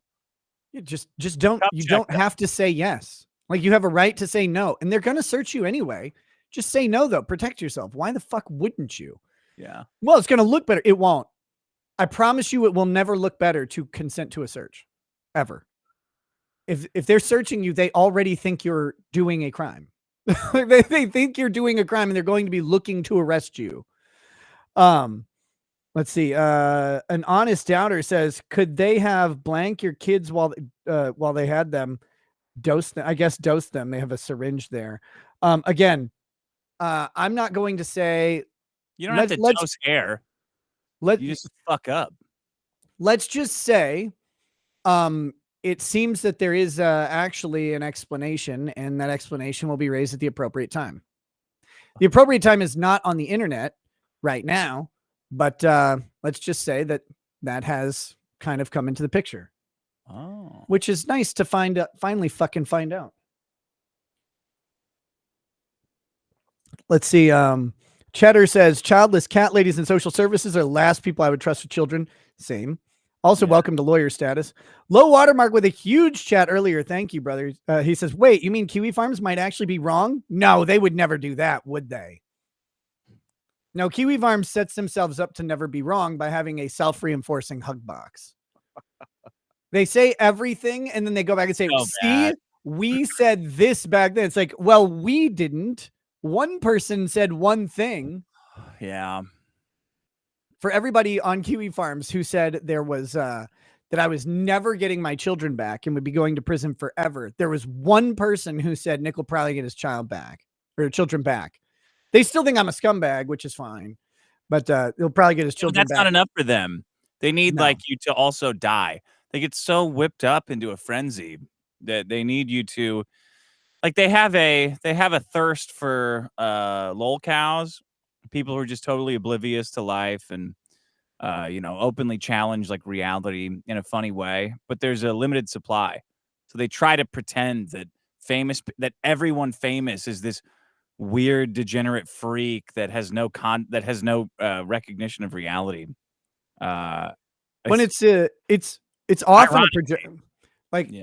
It's funny because when you talk about Kiwi Farms, if you talk about anyone like without specifically stating a user, but you say some people on there, they go, no, that's everybody. You're now talking about everybody, but you're not trying to. But there are people on that forum who legitimately project. This is what I was saying, the myopia of poverty. They project their circumstances onto everything. And these people have a basic disconnect with reality. And it shows up over and over and over again. I mean, because just the way they portray life. That one guy was so fucking funny. He was, he's like, how could you even not have food around for kids? Like, well, there's shitloads of food. Like, guys, I spent more on food last year than most people on Kiwi Farms make annually. There's food. There's tons of food. The whole hunger thing was legitimately fucking retarded. It was actually a lie. And that's all recorded too, but we'll get around to it. That was a lie. Man. That was crafted. Okay. But, and yes, I've proven it. How are you going to retell this? How are you going to possibly, like, you got to write a book, right? Bestseller. Bestseller. It's going to be fucking something. That's, oh, you have to shove it in Maddox's face. but no, see, but he's like, look, you just get some nori and you get some hearts of palm noodles. And I'm like, it's talking about having food on hand for kids. He's like, you just throw it all in an air fryer and you just have it around for kids to just eat. What it's like, the fuck? Like, bro, you need like fruit snacks and gummy snacks and Annie's pretzels and bunnies and all this fucking shit. What are you talking? You fucking food weird kids fuck? eat. Yeah, cereal. But this is the thing. It's like this person does not cook for children, and that's fine. Why would you, unless you have them? But it's like, so they're like, look, this is how you do it. You just get these cheap meals. You go to Costco and buy a 100-pound bag of rice. You just rice cooker up some stuff, and then the kids will just come around. They'll just scoop up and they'll hand roll their sushi. It's like, what the fuck are you talking about, homie? Like, no child on earth does this. Like, they just eat. Stay away from my neighborhood. But they have this myopia where they're like, oh, this is how life is. It's like, no, this isn't how life is for most people. The Kiwi Farms people don't realize that when people are like, oh, you guys aren't like other girls, it's not an endearing thing. It's like, oh, you guys aren't like other girls. Stay away. You're fucking weird. Yeah, you're weird. Some of that. Everything they say about like the kids in general and like what you're fucking up on. I think I might have seen that one. Like, this is how you cook for kids. You got to go down and get some mackerel packets at the dock. Bro, what are you talking? You don't see that shit on TV. You guys need to watch some sitcoms because your behavior is aberrant at best. It's really fucking weird. Yeah, and they have no. And I get it. Like, if you're not in, like, if you don't live in the life of having children or in a community full of like parents, you wouldn't know. Why would you? You're just cooking for yourself, for your boyfriend or whatever, and that's fine. But like the whole like cooking for children is like, yeah, you just get some hearts of palm noodles because they're high in protein. It's like, holy fuck, dude, what kind of what are you talking about? You have white bread, peanut butter, and jelly like that. They have to eat 3 times a day, maybe 5.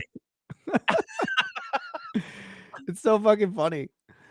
And then someone's like, but then other people are like, you said you didn't read your threads. Like, well, I don't, until something fucking retarded happens and I have to go and look for it.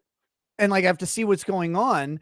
And then it's like, oh, okay, this is what everybody's screaming at me about.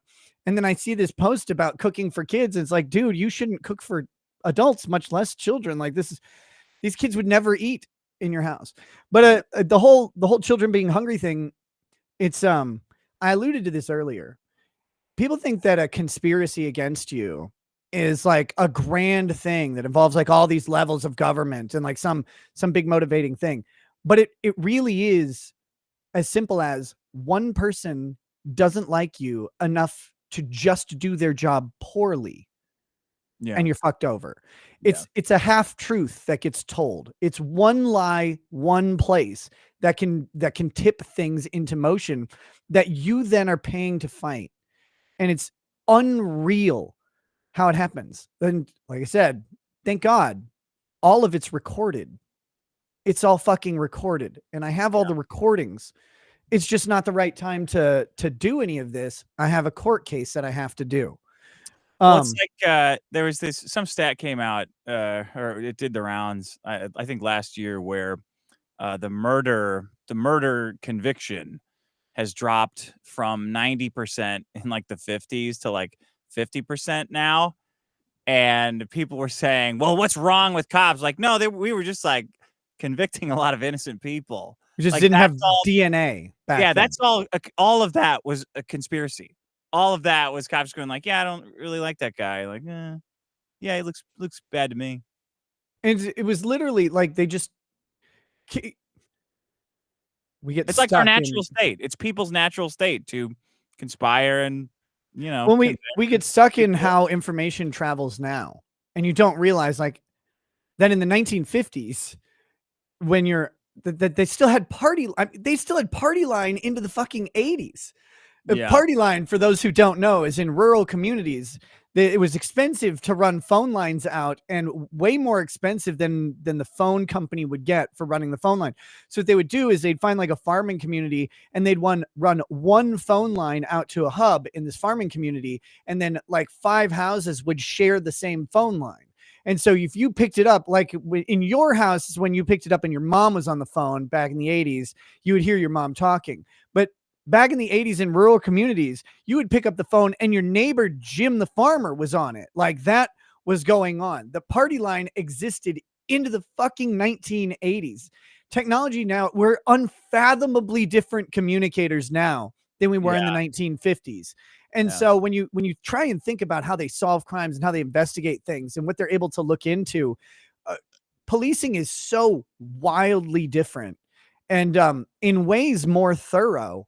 But also there's a flood of information. You have a signal to noise problem that's going on. But back then, man, there wasn't a way to challenge the fuck up either. There wasn't a way to get the word out if the cops were maligning you or framing you. You'd never know, because what was he going to do? A letter writing campaign from the county jail or the prison that he was in? And they tried that. They tried to send letters out to be like, please, congressman, talk about this when you get your 3 minutes of news time on that newfangled public broadcast system. Mm-hmm. There was no way to like get this out. Now you can go on Twitter and be like, hey, the cops are fucking me over. Yeah, here's their body cam. Did you see the guy in Wisconsin who he was charged with a hate crime, whatchamacallit, kind of a aggravator for his disorderly conduct charge because he called a black guy the N-word. Oh yeah, I did. I did see that one. And did you see the college girl that was just yelling the N-word as she was getting arrested? No. She was like singing it like, I'm gonna tell, as the kind of cop was like, please, like, don't make me do this. She was saying it over and over again. It was the one guy, like I read his thread and I was like, okay, homie, look, I disagree with anything that starts with the words hate crime. And I think the hate crime aggravator for the sentence for disorderly conduct is wrong, because I don't think he targeted the person based on their race just because he said the N-word. However, the actions that he described were disorderly conduct. Oh, okay. Like, it's like, dude, it wasn't just that you said the N-word. It's that you literally caused a disorderly scene in the store by your actions. Like you're confessing to the crime. Now I'm standing with you that, and I'll say that, like, I mean, I don't recommend yelling or like saying the N-word in public, like, especially like as a white guy to a black guy, because these states will do this, but I will defend your right to do it, I guess. Like, yeah, we got to have like an N-words across America day and get it all out of our system. Wasn't that the Million Man March? Fucking hell.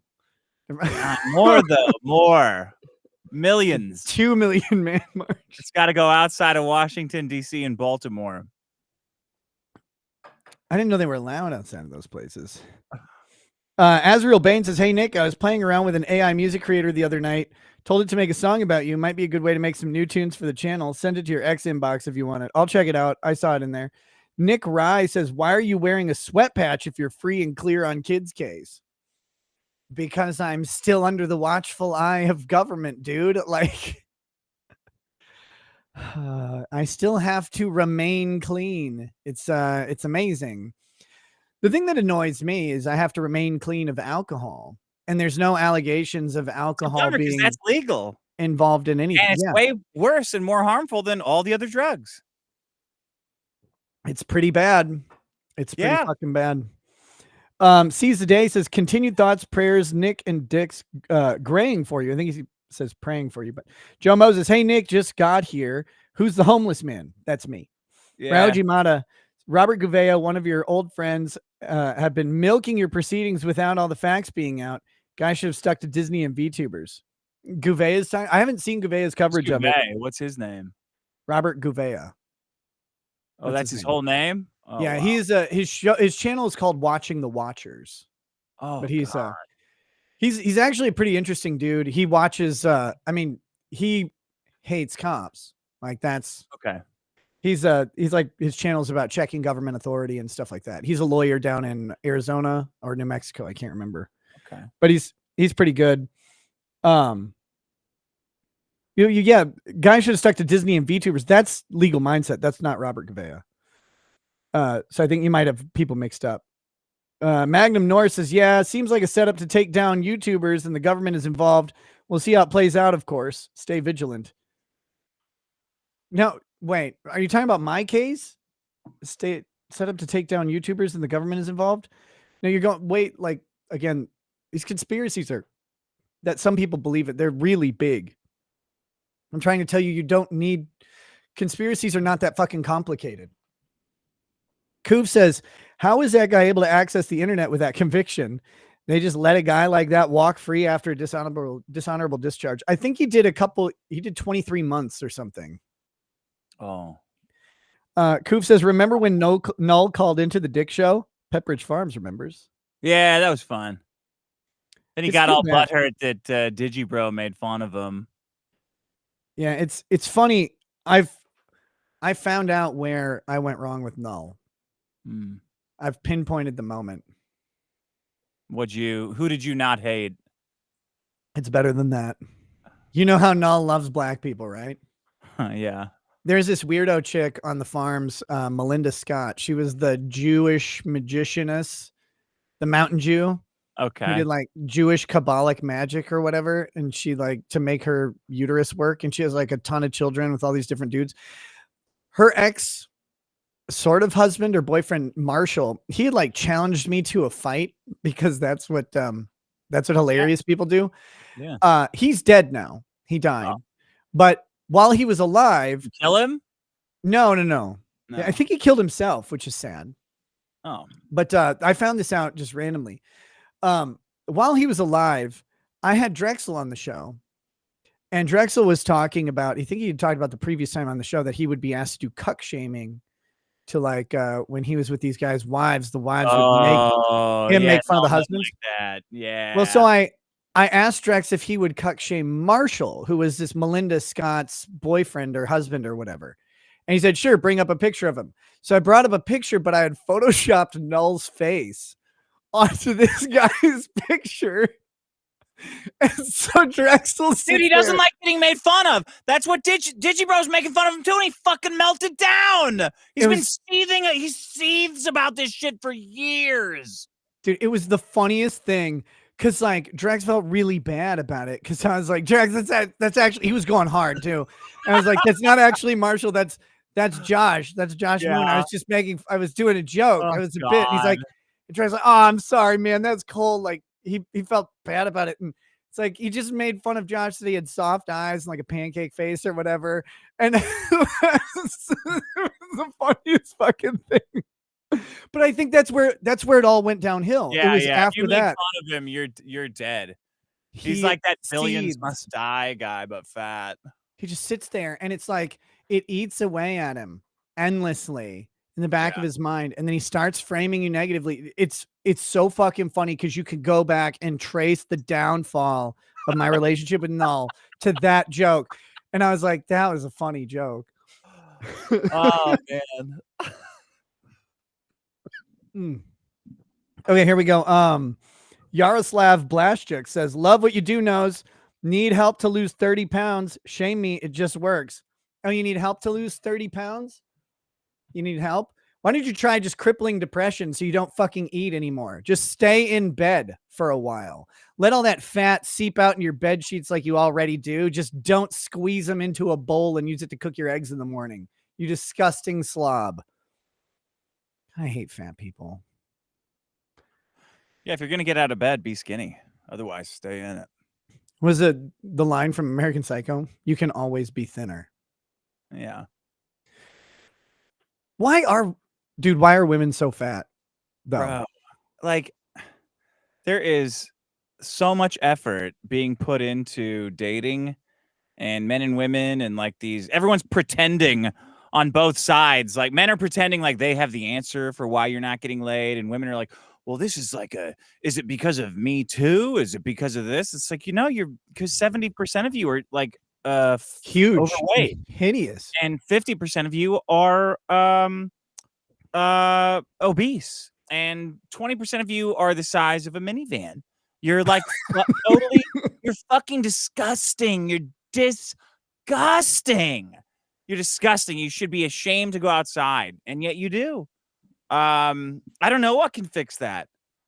I don't know. It's awkward. I think about growing up in the 80s. Can Kamala fix it? Is she going to come out and say, and these bitches are too fucking fat? I'll vote for her. No, she's trying to do price controls on groceries. She wants food to be more accessible. That might help. No, Nick, if she starts doing price controls on groceries, we're going to have bread lines. That's true. These fat chicks are going to have to get out of their car and drive to Starbucks and wait for 3 hours for their 7,000 calorie Frappuccino. That's going to be good. I do think it, just observing women over the years, I think it boils down to snacking being the key difference. When you ask a guy what he eats during a day, unless he's a fat guy, if you ask just a normal sized person what they eat during the day, they'll tell you the meals that they ate. Yeah. And they might also say, yeah, and while I was running around, I grabbed a Snickers bar or whatever. Like they'll throw it in there. Women will be like, oh, I didn't really eat today. And what they mean is they didn't eat a meal, but they sat down and had an entire bag of chips. They went through just half of one of the parade bags of Tootsie Rolls. Yeah. And then, for dessert, they had, exactly. They had at least 2 Starbucks, which are 700 fucking calories each. Like, well, I didn't really eat anything today. It's like, you just ate processed sugar and a shitload of it. Like, you just drank it. You took it like a pill. It's their compulsion to spend money that makes them fat. Like, I think it's kind of the same weird hoarding or consumption addiction they have. They have to spend money, and they have to eat all day, and all of society caters to this illness, this mental illness that they have. And there's 2 types of people. There's fatzos who realize that they're snacking, and then there's fatzos who don't. And the second one, those are the people that get huge. But if you have trouble losing weight out there, cut snacks out of your diet. Because I know you're snacking. I know you are. You know how I know you're snacking? Because there's not room between your fingers. It's obvious that I don't know how I got this big. It's like you didn't get that big with 1 slice of pizza and water retention. You got that big with 1 slice of pizza, water retention, and again, like 5 coffees, 16 cookies, sitting around with whole bags of chips just disappearing into a void. You wonder why you have like just fucking garbage you're just eating all day. You just don't DoorDashing. Stop the door dashing. Yes. They don't even have it out here. Donuts don't need a taxi ride. You shut your fucking mouth. Whenever I go to a big city, I do have donuts sent to my room, like at a hotel, because they don't have donuts out here. Anyway, Heather Reed says, Nick, did you vote in the last election? Yes. Any good results? No. Are you just getting more Muslims in your government there? Yes. Saw Ilhan Omar was reelected. Yeah, well, I mean, she's secured. Tenji says hashing is a good idea. It gives you an output that can't be reverted back to the original. So basically a unique signature that can't be reverted. Yeah, it's a good idea, retard. The government's been doing it for decades. That's the fucking point. It's a great idea. Someone's already done it. Exactly. Speaking of already done it, I have to do something here. Sure.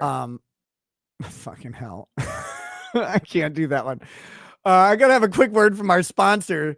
It's a returning champion that I haven't seen in a while. The Birch Gold Group. Hold on, this will be good.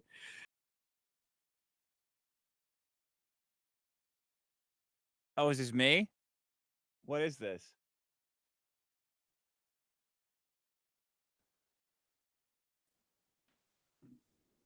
I got kicked out in the middle of the ad. Oh, you got kicked out. That was me. I thought you went to like an ad, like a shill zone or something. I did. I went to the shill zone and with a QR code.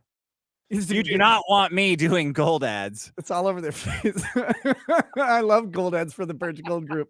They're my favorite. They're the only non-Jewish gold group in existence. Instructions. Please read URL as birchgold.com/rumble. Please announce IRA as initials IRA, and 401k should be pronounced 401k. They have like the pronunciation the Irish Republican Army? Yes. Yeah. Oh. Okay. We recently had some monumental news that no one is talking about, not a soul. For the first time ever, the interest the U.S. pays on its debt surpassed every individual budget item except Social Security. That's right, guys. You can't escape it. That thing's going to be there. That's right. The U.S. now spends more on interest than on national defense or even Medicare, and it's only getting worse as big government continues to spend recklessly. That's why savvy Americans are turning to gold. Something not tied to the inflated dollar. You can never mind. You can too help. You can too help with the help of Birch Gold Group. For over 20 years, Birch Gold Group has helped tens of thousands of Americans protect their retirement savings by converting an IRA, not an IRA, or 401k into an IRA in gold.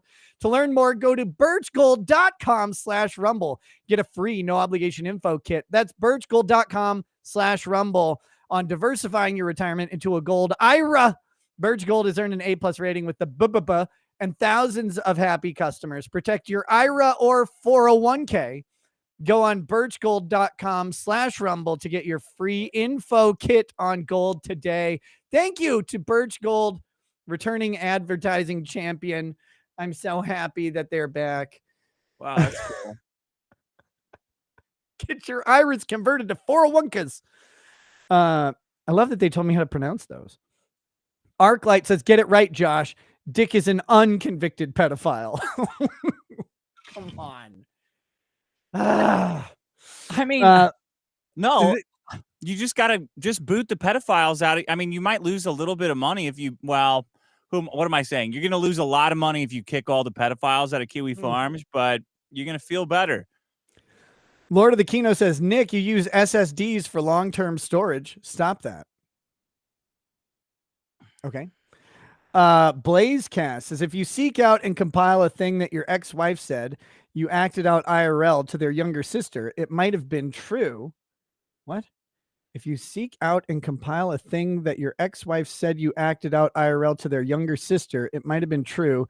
Changing the subject to save all of our stomachs. Thoughts on GW raping my Blood Angels best unit? Oh, did they change the fucking rules on Blood Angels? Damn. Is that a riddle? I don't know what the first part was. Oh. If you seek out and compile a thing that your ex-wife said, like you wrote it down on IRL, Friday and you left on Friday, but you only stayed for 3 days. Oh, Friday was his horse. Or his Toyota Yaris. I don't know what this thing is in. I don't know what this is in reference to. Ex-wife said you acted out IRL to their younger sister. It might have been true. Oh. It's about the Jason Close guy. He was accused of raping his wife's younger sister. Oh, and so then he says, if you seek out and compile a thing that your ex-wife said you did, so the child pornography. That was a riddle. Oh. He's saying it might have been true because of the child pornography that he raped the child. Oh, it's definitely true. I mean, yeah, he got away with it. Good job. It's not convicted, Dick. Yeah. SG says, why do you maintain your SG? Why do you maintain your bar membership? I'm not a member of the Minnesota Bar. I maintain my lawyer's license because. Also, you forgot to include material limitation when I asked you to define unwaivable conflict. Tard. Hope you get suspended. Sorry for breaking down unwaivable conflicts into an obvious digestible thing. SVH says, shout out to the few people in the chat that reuse the same jokes to really stick it to you. May they continue to waste their time, and best of luck, Law Pope. Hey, thank you. I love when people tell me my own name as like a burn. I'm like, I know Masterson. that's my name. Oh, wait, you're my real name. Like, I know that's my name. I don't know what you're. I don't know. What are you showing me that you remember my name? I mean, yeah, okay, great. Yes.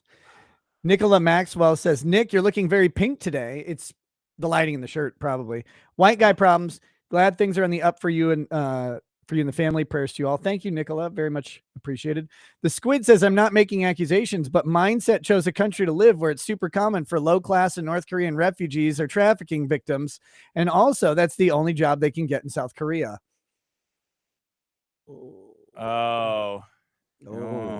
It is odd for a guy to move to, where does he live? Legal Mindset? South Korea. Well, he was in South Korea, but then I heard he was somewhere else. I don't know. I thought he was still in South Korea. Maybe his eyes, one eye's in South Korea. One eye on the Pacific and one eye on the Atlantic. Yeah.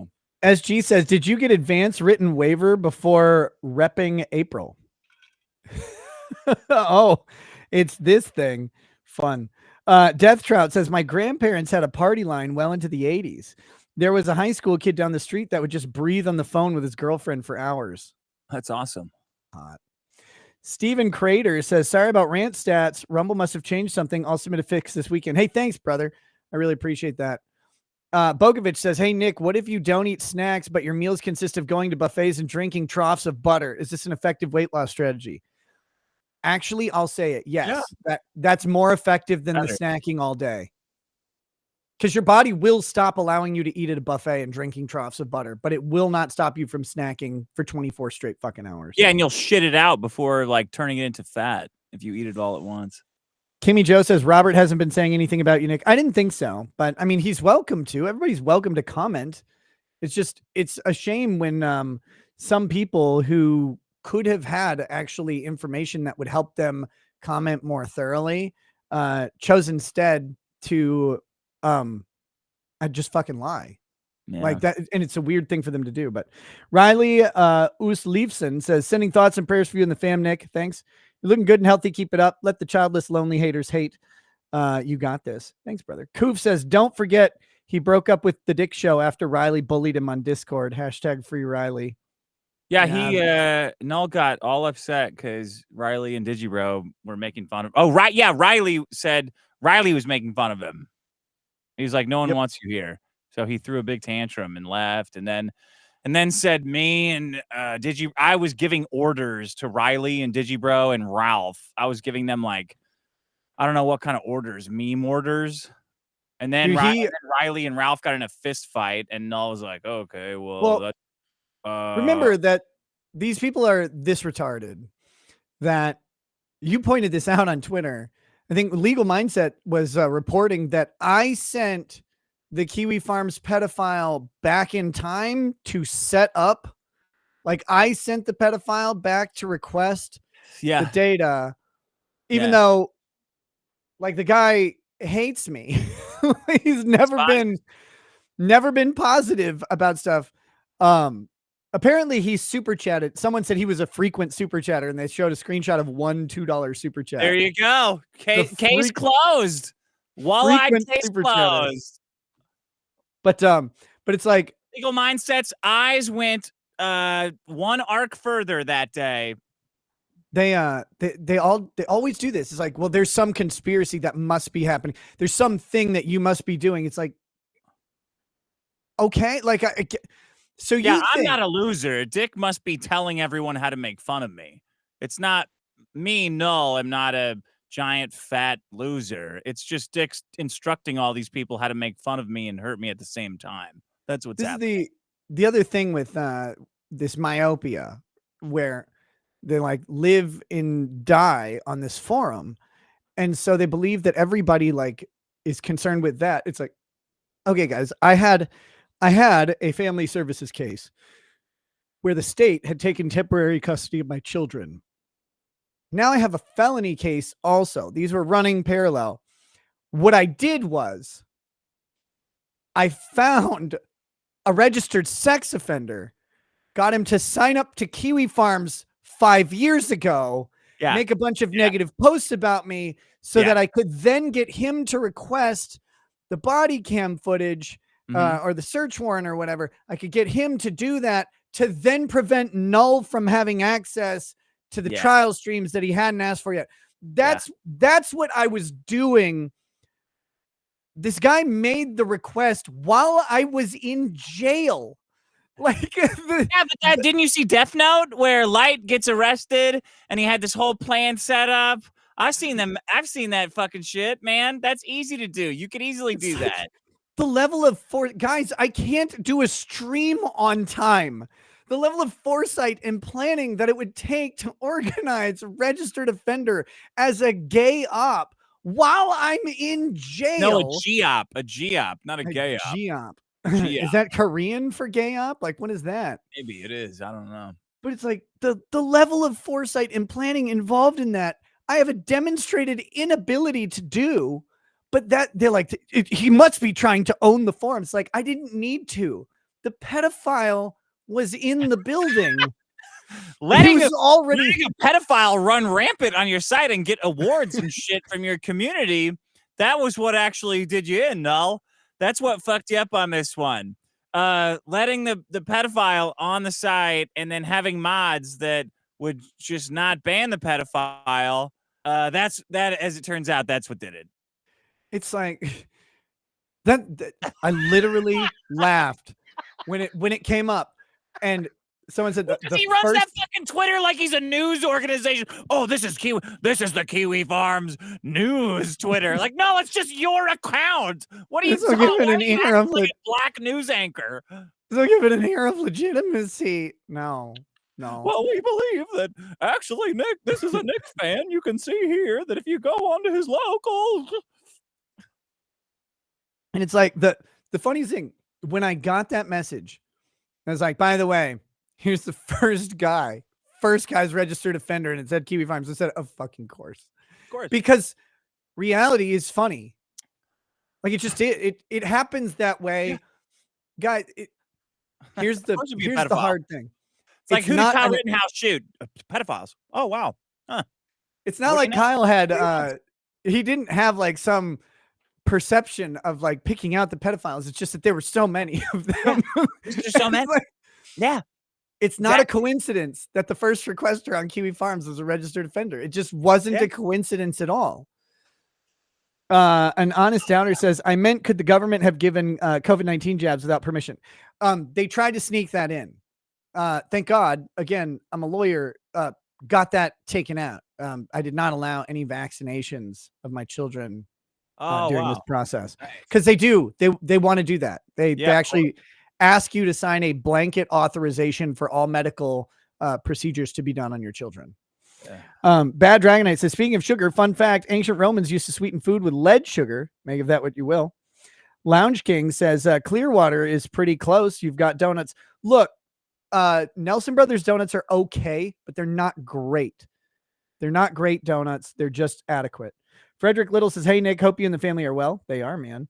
Hope you and Lady Raggets can get through these difficult times. We will. God bless. And he is super lawyer as well. Joined super lawyer status. Thanks. Doc Nick says, hope things are going well, Nick, but hope to see you on Biggest Problem in the Universe after you get through this shit. I would love to. It's just been mainly on my schedule is really fucking weird lately. Frederick Little says, hope Drex can come back soon on a show. Well, Drex has to stop being retarded if he wants to come back on a show. Oh, really? He like decided somewhere that I lied to him about something that is nebulous and will not talk to me, apparently. Oh, fuck. And it's like, dude, so I don't even know what he thinks I lied to him about. Not sure, but it's like, okay, well, all right. Now he's just like in his like emotions. It's too much. I don't know. It's too much. Like you're put. you're really kind of put on the spot being your friend during all this. It's too much. Maybe afterwards he'll come around.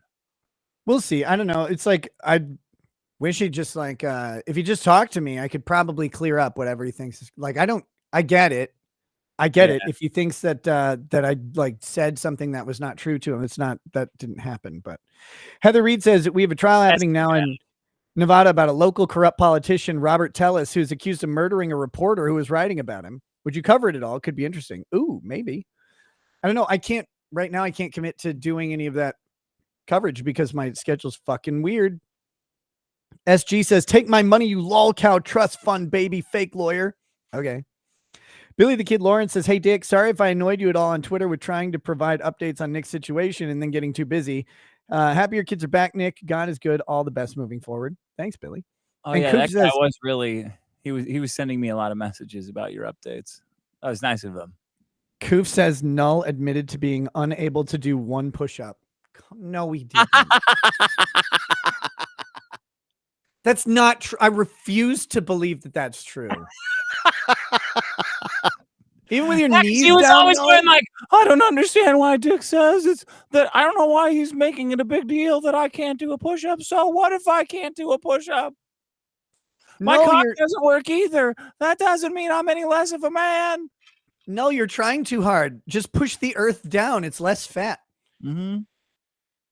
Do roll-ups. Just do roll-ups. Pick your ankles up off the ground. Use that back. I know you got big back muscles, and do a roll-up like that, you know? I have seen like really exceptionally fat dudes that can't do, like they legit, because they're not going to push up 450 pounds, right? Yeah. Like that's, I mean, if they could, they'd be beefy as fuck, but they can't. Yeah. I get it. But like the last picture I saw in Null, he just looked doughy. Like not that, I mean, he didn't look morbidly obese like that fat. Yeah, but his arms have got to be like twizzle sticks, you know? He's never worked out ever. He's got the arms of Slender Man and like the body of Roadhog, you know? Like Jack Skellington arms. Because what does he do all day? I don't know. He's making fun of me for owning a truck. Like the most normal thing you could ever do. But you don't understand. He's in nebulous European country. Yeah. He doesn't need trucks there because he doesn't speak the language and doesn't talk to anybody. I wish I could have an Eastern European truck or like a Hilux or something.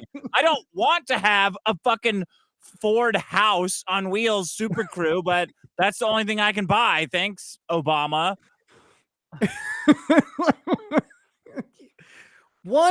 He's like, when's the last time he used it? I'm like, I used it last fucking week. I drove my whole family to Lake Powell in my truck. He can't do. I'm not all the fucking time. I always thought you were just like, I thought the push-up thing was just something you asked everybody. Like, how many push-ups can you do? I have this remarkable ability to find exactly what to ask. Like everybody with ISOM, what's your favorite part? Total part where I didn't read up spin. Oh my God, he asked. No, do one push-up. I don't get it. I don't get why that's funny. I don't get why that, like, bro, you can't. I worked out one day in my life. You didn't. Actually, that's the funniest part. If he claims that he worked out one day in his life, you know he actually didn't, because he went to the gym and he like looked around and had no plan and no direction and didn't know how to use any of the equipment. It was like, here, I'll read you his post of working out. I was wrong about it one day. Here, this is like a super autistic post. When I turned 18, I resolved to lose weight, and part of that was me going to the gym literally every day. I forced myself to go for 2 months straight because I was told that doing something for 2 months forms a habit. I never enjoyed it, so I stopped.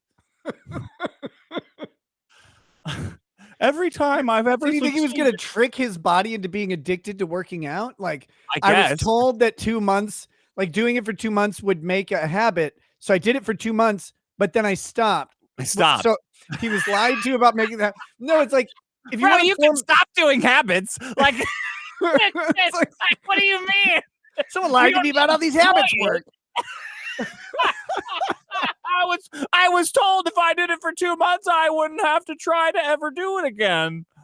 No, I would just automatically do it at that point. Exactly like Maddox. It's like reading Maddox. It's so fucking crazy. It's so crazy. Yeah, every time. Go ahead. Go ahead. Oh yeah. If you don't know what's like Maddox here is that Maddox is really funny until you realize that he's serious. He's serious, yeah. You're like, oh, this guy's a brilliant satirist. He's commenting about society in ways that expose all the truth about it. And then you go, oh wait, no, he's serious. So he's not. This isn't ridiculous at all. Because society does say if you do it for 2 months, it forms a habit, and they do like the self-help guys kind of make you think like what he's saying, but nobody thinks it because you'd be retarded to think it. But but Null did apparently. It's habit forming. If you want to do the activity, the habit assists you, but you have to have a coexisting desire. Yeah, it's like an arbitrary goal. Yeah, it's not a compulsion. So like they do this, and for a while you're like, oh, this is great. Meta commentary. No, this isn't meta commentary. He seriously believed he was gonna fool his body into forcing him to work out. Oh God, I'm at the gym. I had a blackout. Oh, my muscles are all sore. It must have been when I was at the gym yesterday. Every time I've ever succeeded at losing weight, my lowest was 185. Ooh. Wait, isn't he short? Yeah, and like I can remember what I weighed in high school, which was like 150. So if his earliest memory is 185, that little Chota boy is packing on some serious pounds. Only time I've ever succeeded at losing weight was from diet, combining alternate day fasting, counted calories, doing keto with no exercise besides moderate city walking. Bro. Just don't eat. It's really easy to lose weight. Just don't eat. Alternate day fasting? What the fuck are you talking about? Well, I fast on Tuesday and I slow on Wednesday. Like, dude, guys, it's really, just don't eat. I don't eat on any days divisible by a prime number. He's like a nerdy wimpy. If you eat less. There, you lose weight. Eat less. It's that simple. At my best, I ate 600 calories on off days and 1,800 on days, and I counted everything. No, what the fuck? No, you're a sedentary slug. You don't need 1,800 calories on your on days. You don't even need the average between those. You're like a fucking anorexic chick, man. 600 calories. So he's eating like 6 cucumbers, probably whole, right? Without chewing them or cutting them, just shoving them down his throat for 600 calories. And then he's binging on a pizza the next day. Yeah, eating. Okay, look, if you're 180 pounds, you don't need 1,800 calories. I promise. I swear to God, that 2,000 calorie daily recommended thing, that's not real. That's not you. You don't need it unless you're doing something. If you work like a labor job, sure, you need to eat probably in excess of 1,800 calories, but you're just sitting around light city walking. Guys, he went for a walk in a European city, which these are 5-minute cities. So his light city walk is probably 10 minutes of walking. Do push-ups, dude. Come on. Stand up. You're fat. Just stand up. Work the biggest muscles in your body, which are your legs. Just stand up. You'll lose weight. Stand up. Do some wipe your ass squats. Just pretend to wipe your ass a couple, like 10 or 20 times every day. So he's sitting there. He's like, well, I'm doing this 600 calorie day, but then you're wiping it out with an 1,800 calorie day. Dude, you need probably 1,400 calories a day. Probably. Yeah, but what about doesn't carrying all the sins of the world take some calories? Doesn't having a big cross made out of the N-word and carrying it around and crying about it take up some calories? It's like, no, actually, none of them do. Shit. It's no weight lifted. Guy's just a lump. My only meal on off days was a piece of fish, and I'd measure out on a tablespoon of wasabi mayonnaise for it. Wait, have as much wasabi as you want. Wait, you had a 600 calorie fish with wasabi mayonnaise? With a measure out a tablespoon of wasabi mayonnaise for it. I also switched from soda to 0-calorie Arizona tea with ginseng. It's the one with the Asian lady on it. That's basically it. It impacted every facet of my life. Yeah, because you reach like fish. Oh God, what a miserable choice to eat. You're eating fish and wasabi every other day. People are like, get this stinky fat fuck away from me. I did not feel good half of the time. Yeah. I had trouble concentrating on work. And it ended the nanosecond the relationship I was dieting for ended. He was trying to. She's like, you gotta slim down, buddy. You gotta slim down. Oh yeah, I'm gonna eat a bunch of fish and wasabi. That's pretty much what you're asking for, God, right? he had to be so unpleasant to be around.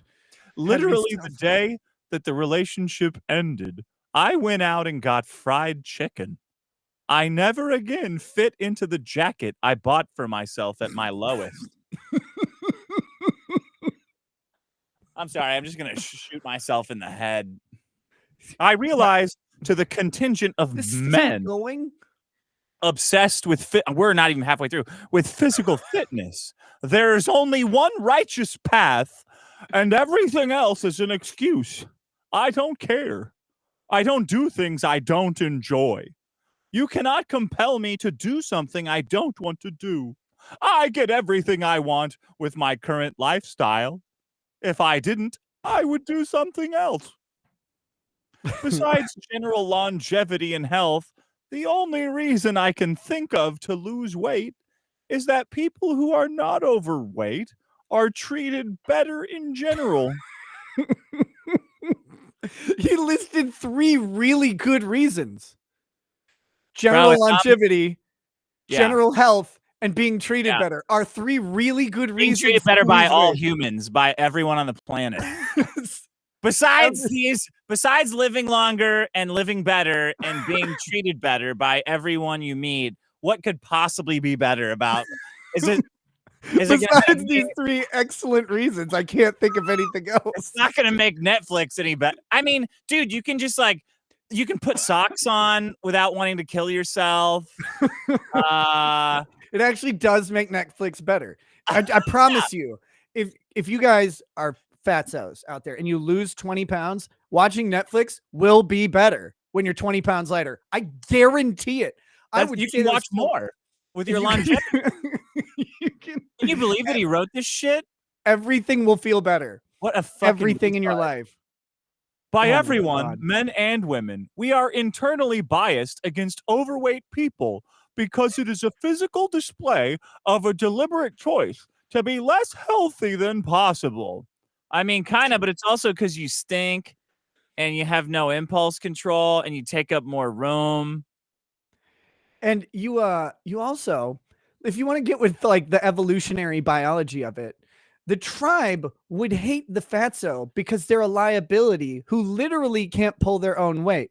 They take up more resources. They are less pleasant to be around. They harbor pedophiles. They're a liability for things that require physical labor. They're not useful. If you want to go for any reason, there's tons of reasons that we inherently hate fat people. Well, theoretically, if I ever wanted to or had to do appearances, oh my God, Josh, we're all fine with you using your avatar, buddy. Believe me, we're all okay with it. If I had to do appearances, be it in court or for interviews, I would simply have more base charisma by not being overweight. Yeah.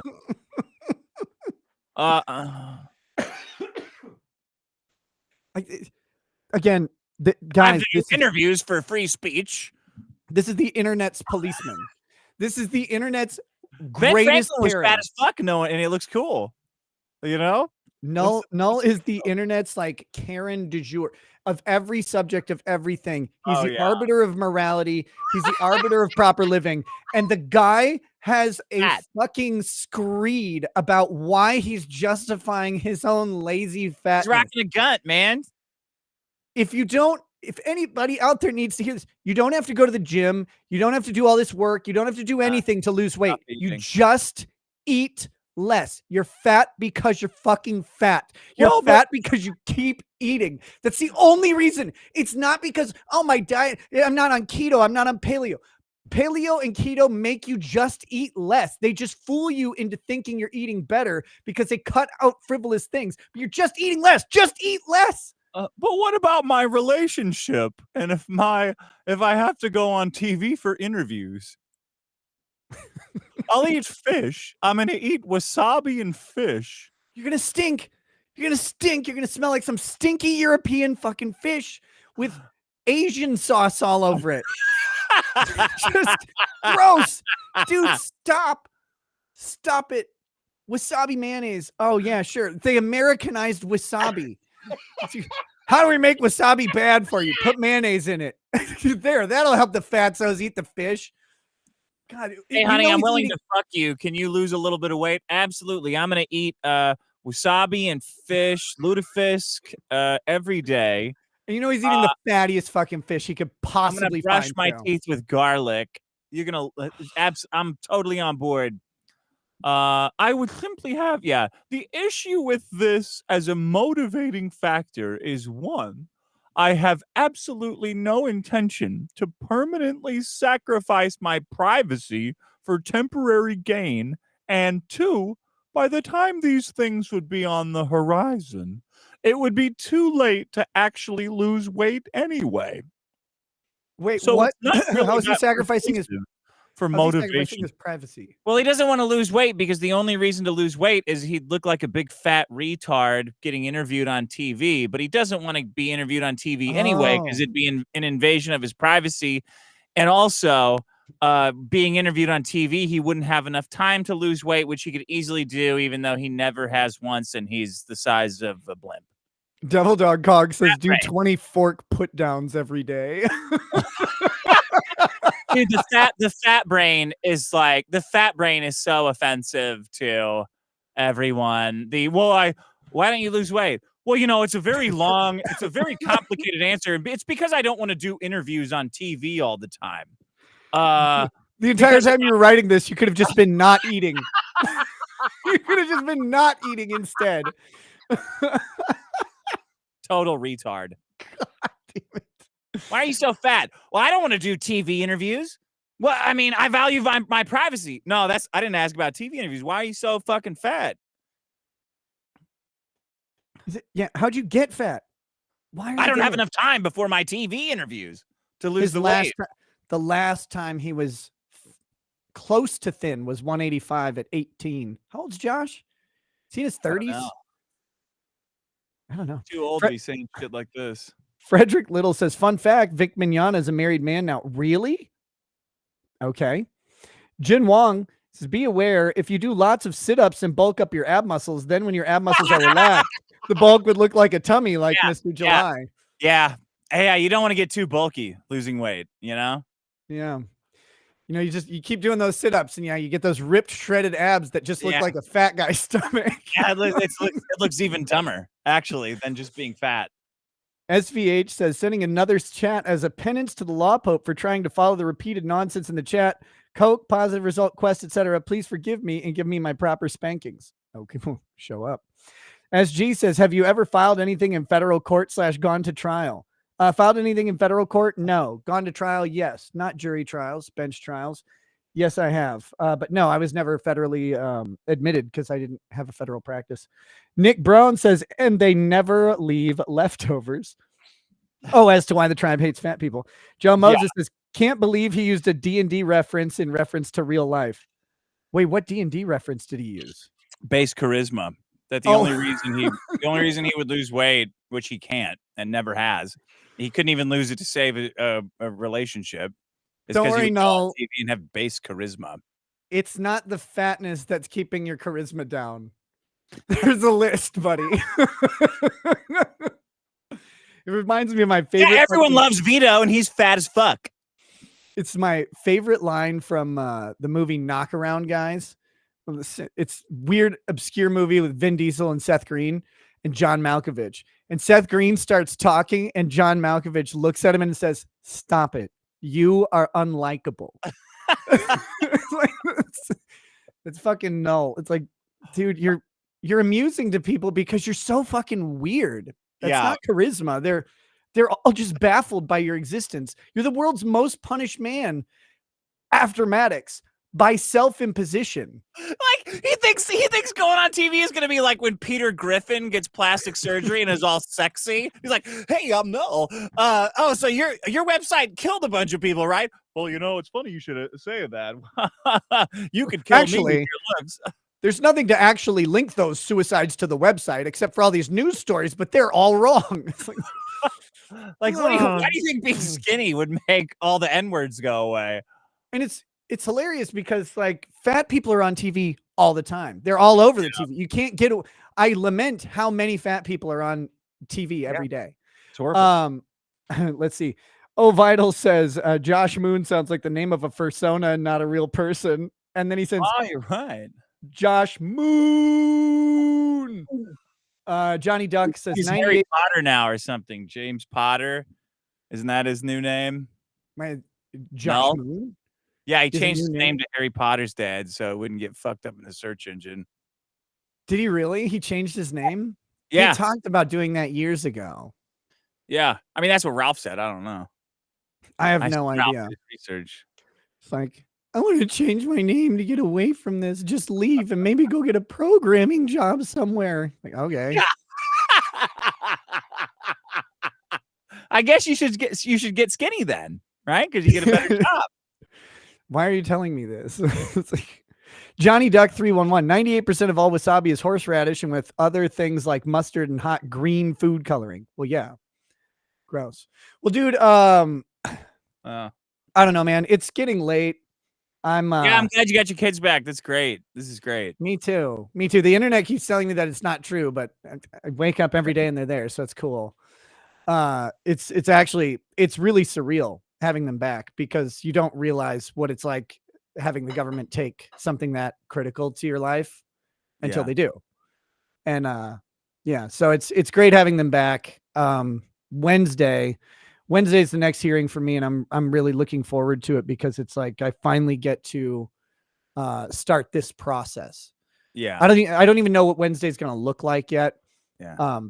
Because we haven't filed anything or whatever, and I don't know that we will. We'll see. But it's the next step in the process. And since our arraignment on May 24th, this is the first criminal hearing that we've had. So it's literally just sit and take all this shit. Let the government malign you. Let the government leak certain things. Some of the things that have been leaked are not matters of public record or whatever. They were leaked. Yeah, they're fucking you over big time. And it's like the kind of looks a little strategic or whatever, but I don't know who did it. I don't know, you can't just run around blaming people because you don't necessarily know how it happened. But the cool thing is there's trails to all of this shit. And that all gets to be sorted out at some point, but had to just sit and fucking take it until now. And the process starts now on this other thing. We had to obviously get our kids back first. That was a key priority. And is your trial going to be streamed? I have no idea. Oh, it's going to be up to the judge. I would think they wouldn't because of all the pedophiles that are trying to. There's that. People are trying to make money off of it. I don't know. There's a serious issue. So there's a rule about pre-trial stuff, like the omnibus hearing, probably not going to be streamed because there's a rule that it shouldn't be. Right. That rule exists for a lot of reasons. It's pre-trial. It has evidentiary issues sometimes that they wouldn't want to be outside of that could be exposed to a potential jury, for example, right? Because with omnibus hearings, you may be dealing with an evidentiary issue on whether certain evidence will be admissible or certain topics will be able to be explored in the upcoming trial. Well, if you say that these topics can't be talked about, but there's a whole fucking video recording talking about those topics, that kind of makes it difficult to keep it out of the eyes of the public. So there's a rule that the pretrial hearings probably cannot be out there.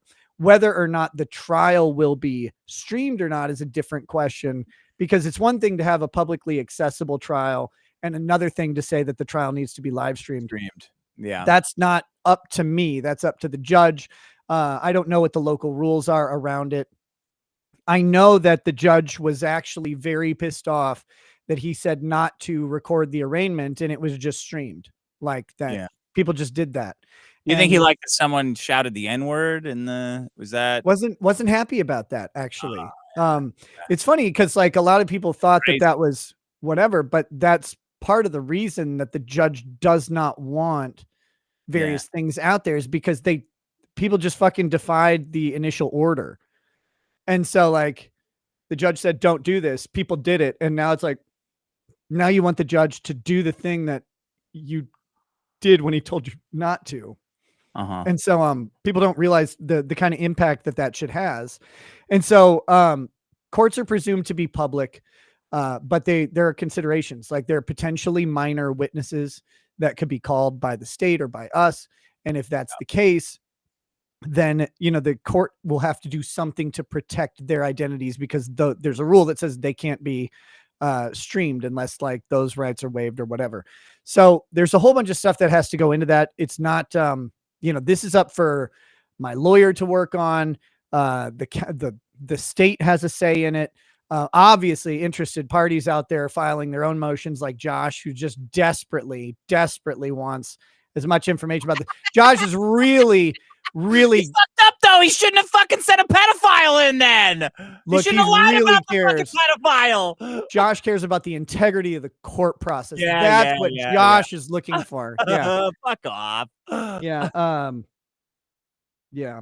But the whole thing is like that's a different discussion as to whether the trial itself will be streamed. I mean, that's if there is a trial. The one thing I think that has to be streamed is or has to be made public, and I think streamed is like guilty if there's like a guilty plea or something like that. I think that there's a rule that says that has to be streamed, but I'm not positive on it. I was just skimming some of the rules today, laughing. Yeah. But it's great because Josh has done all this, and none of the people who like are so fervently after this information realize how much damage they did by when a judge said something, they said fuck you and did it anyway. And then they were going to have to ask that judge or one of that judge's colleagues to do a thing for them later. But you defied the order in the first place. Now, I'm not blaming any particular person. Just look at how the judge looks at it. The judge goes, these people defied my order. He doesn't know who they are. He doesn't know where they're from. He doesn't know who recorded it. He just knows that people didn't listen. And judges' entire lives are premised around people having to listen to what they say. And you didn't. And so now when someone comes along and requests access, the judge just goes, well, I told them not to do it before. And now they want me to. No, why would I do that? So that's a thing. I don't know if it'll be streamed or not.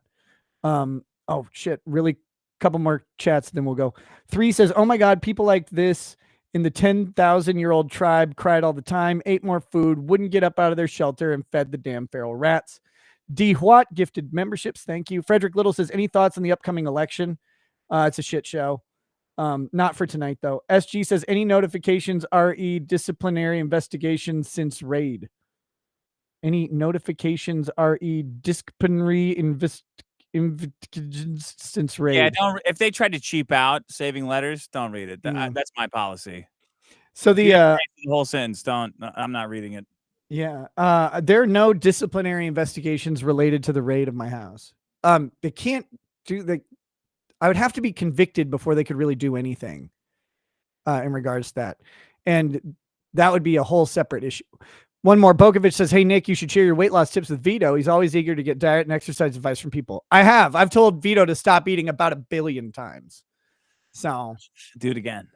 I will. And everyone send Vito your weight loss tips. Last time I was around Vito, he's like, well, this is a different type of sandwich. It's like, God, you even talk fat. Like everything you say is fat.